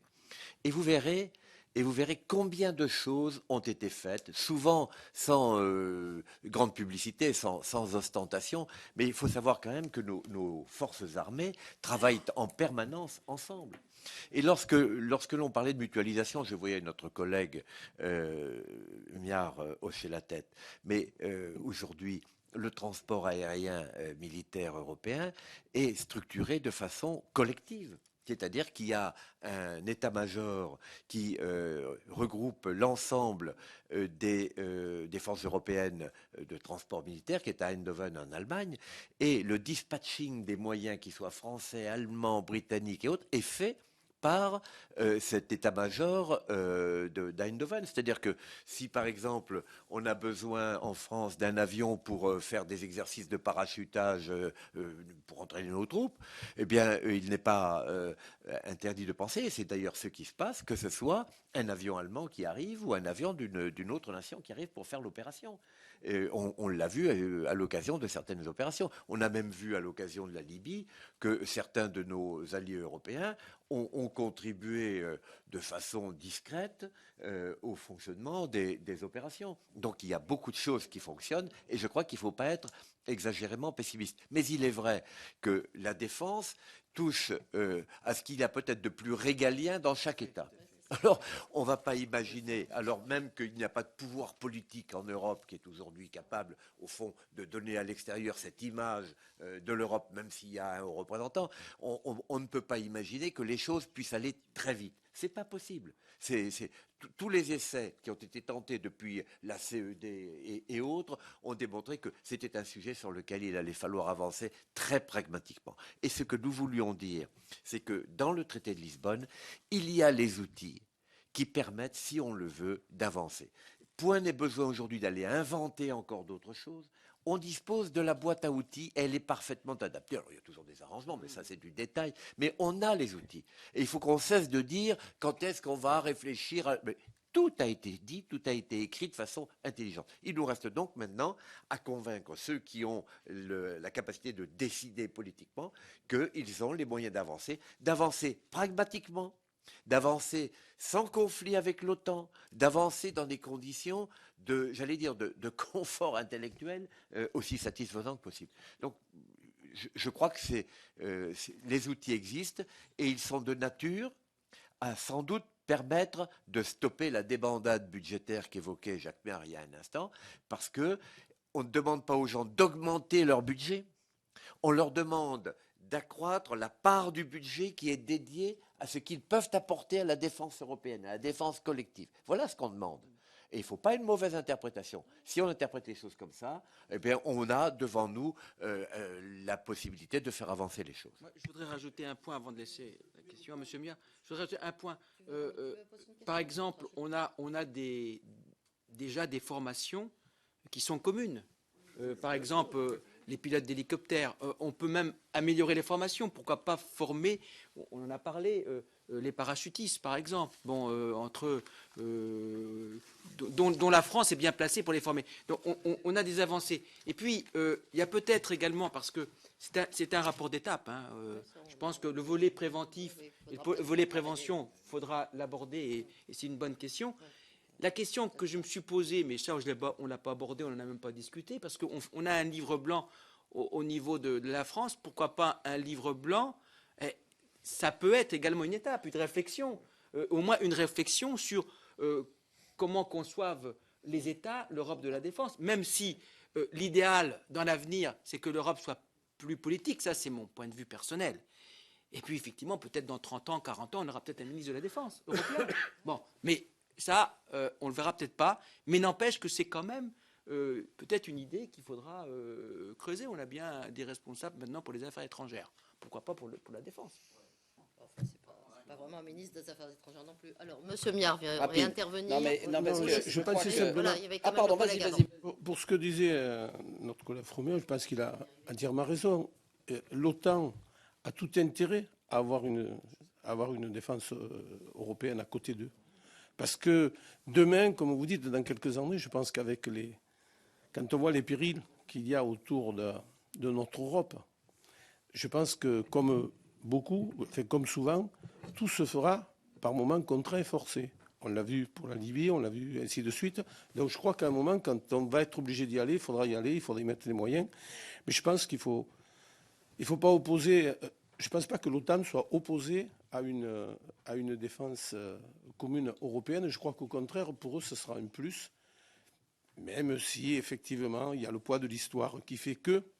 Mais je crois que, comme vous l'avez si bien dit, je pense qu'aujourd'hui, les États-Unis regardent plus vers l'Asie que ce qu'ils vont regarder en Europe. Et à un moment, ils demanderont aux Européens de pouvoir aussi, c'est à eux, à nous, disons, Européens, de pouvoir mettre en place notre défense sans avoir toujours besoin d'un pilier. On en aura certainement besoin pour certaines opérations. Mais je pense que petit à petit, l'OTAN, tout au moins les États-Unis dans l'OTAN, s'ils peuvent mettre moins d'argent, ils seront bien contents d'en mettre un peu moins et d'avoir une Europe de la défense à côté. Jacques Méard. Oui, à mon avis, il y a un problème de sémantique que vient de souligner d'ailleurs Yves Fremion. Je crois que c'est une erreur de parler de défense européenne. Il faut parler de défense commune, ensemble de l'Europe, parce que ça restera, comme tu l'as si bien dit, des États qui dépensent suffisamment pour leur défense et qui sont allés. Je rappelle que depuis 1947, et d'ailleurs depuis le traité de Bruxelles, si mes souvenirs sont exacts, la défense, l'article 5, qui est devenu l'article 5 OTAN ou l'article 5 UEO, il existe. Il a été repris dans le traité de Lisbonne, et c'est la base de l'action collective conformément à la charte. Donc ça, il n'y a rien de nouveau. Et nous sommes solidaires. Si l'Allemagne était attaquée, la France bougerait. C'est une hypothèse qui est aujourd'hui exclue, puisque les Panzer-Division du pacte de Varsovie sont rouillés. Bon, mais ce que je veux dire, c'est que c'est pas si simple, hein, votre coopération structurée. Parce que la majorité qualifiée, je vous rappelle qu'il faut 55% des membres représentant les États membres, hein, des membres du Conseil, et 65% de la population. Non, pas pour la CSP, non. Écoute, je suis désolé, je lis le traité, je le vois. La combinaison des articles 46, eh ben si, je veux pas, on vérifiera ça si tu veux après. Mais moi, je pense véritablement qu'il y a un autre problème qui va se poser. Et je vais vous donner un exemple que tu connais encore mieux que moi, parce que tu es encore plus ancien dans le schmilblick. Prenons le cas d'un certain nombre de coopérations en matière d'équipement. Nous coopérons par exemple le SNECMA, le fameux moteur qui équipe Airbus, qui est avec General Electric. Safran, oui, Safran, mais tu te souviens, c'est maintenant Safran. Voilà une coopération franco-américaine qui équipe 50% des avions civils dans le monde et qui n'est pas une coopération européenne. Donc il y a aujourd'hui, en matière d'offres et de coopération, elle est quasiment mondiale. D'ailleurs, le président Chirac avait dit, mais pourquoi pas aussi coopérer avec les Russes dans un certain nombre de transports militaires. Et donc on voit bien que l'isthme européen n'est pas, pour nous, et même pour les Anglais et les Allemands, la seule possibilité de coopération. En revanche, où je suis d'accord, c'est que sur le plan juridique, les alliances, elles sont européennes. C'est-à-dire que si la Finlande était attaquée, j'en sais rien, c'est une hypothèse, nous bougerions ensemble. Mais en matière de coopération industrielle, la donne est beaucoup plus ouverte que le laisse entendre ce que dit Lisbonne. Je dis toujours que lorsque M. Renault a voulu prendre une fiancée, il est allé chercher une japonaise. Et c'est ça la réalité du monde industriel, y compris en matière d'armement. Alors peut-être pas avec les Chinois tout de suite, vous voyez ce que je veux dire. Mais même avec les Américains, c'est parfois difficile. Bon, mais donc on voit bien qu'aujourd'hui, la donne n'est plus strictement européenne en matière de coopération industrielle. Merci. Non, mais j'ai dû très mal m'expliquer. Mais non.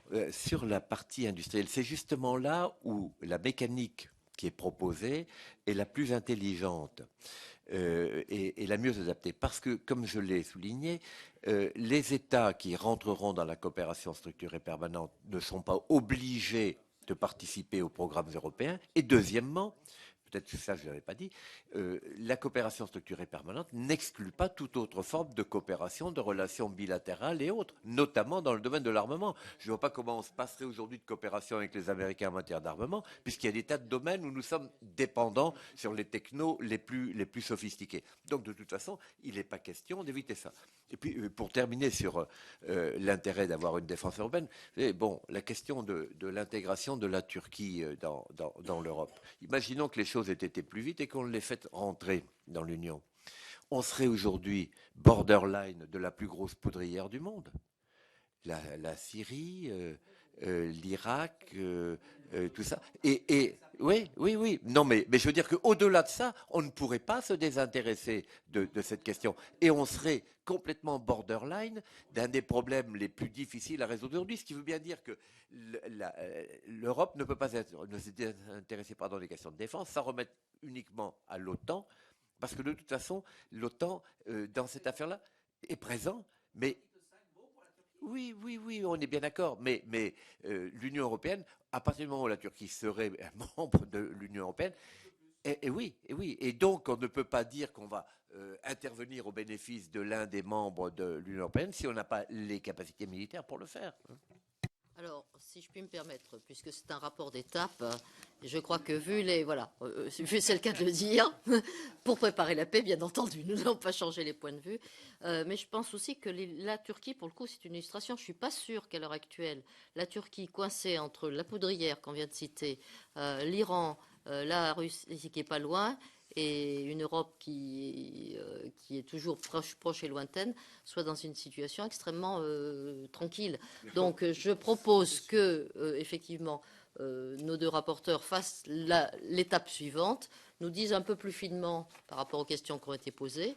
Je suis ravie de voir qu'ils veulent bien prendre en compte aussi la logique de prévention des conflits, qui ne réglera pas tout, mais qui est aussi une logique qu'il faut peut-être développer un petit peu plus, et puis que dans quelques temps, il nous fasse un second rapport qui sera plus d'étape. Voilà, au mois de mars. Merci à vous tous, en tout cas. Et bonne fin de soirée en attendant.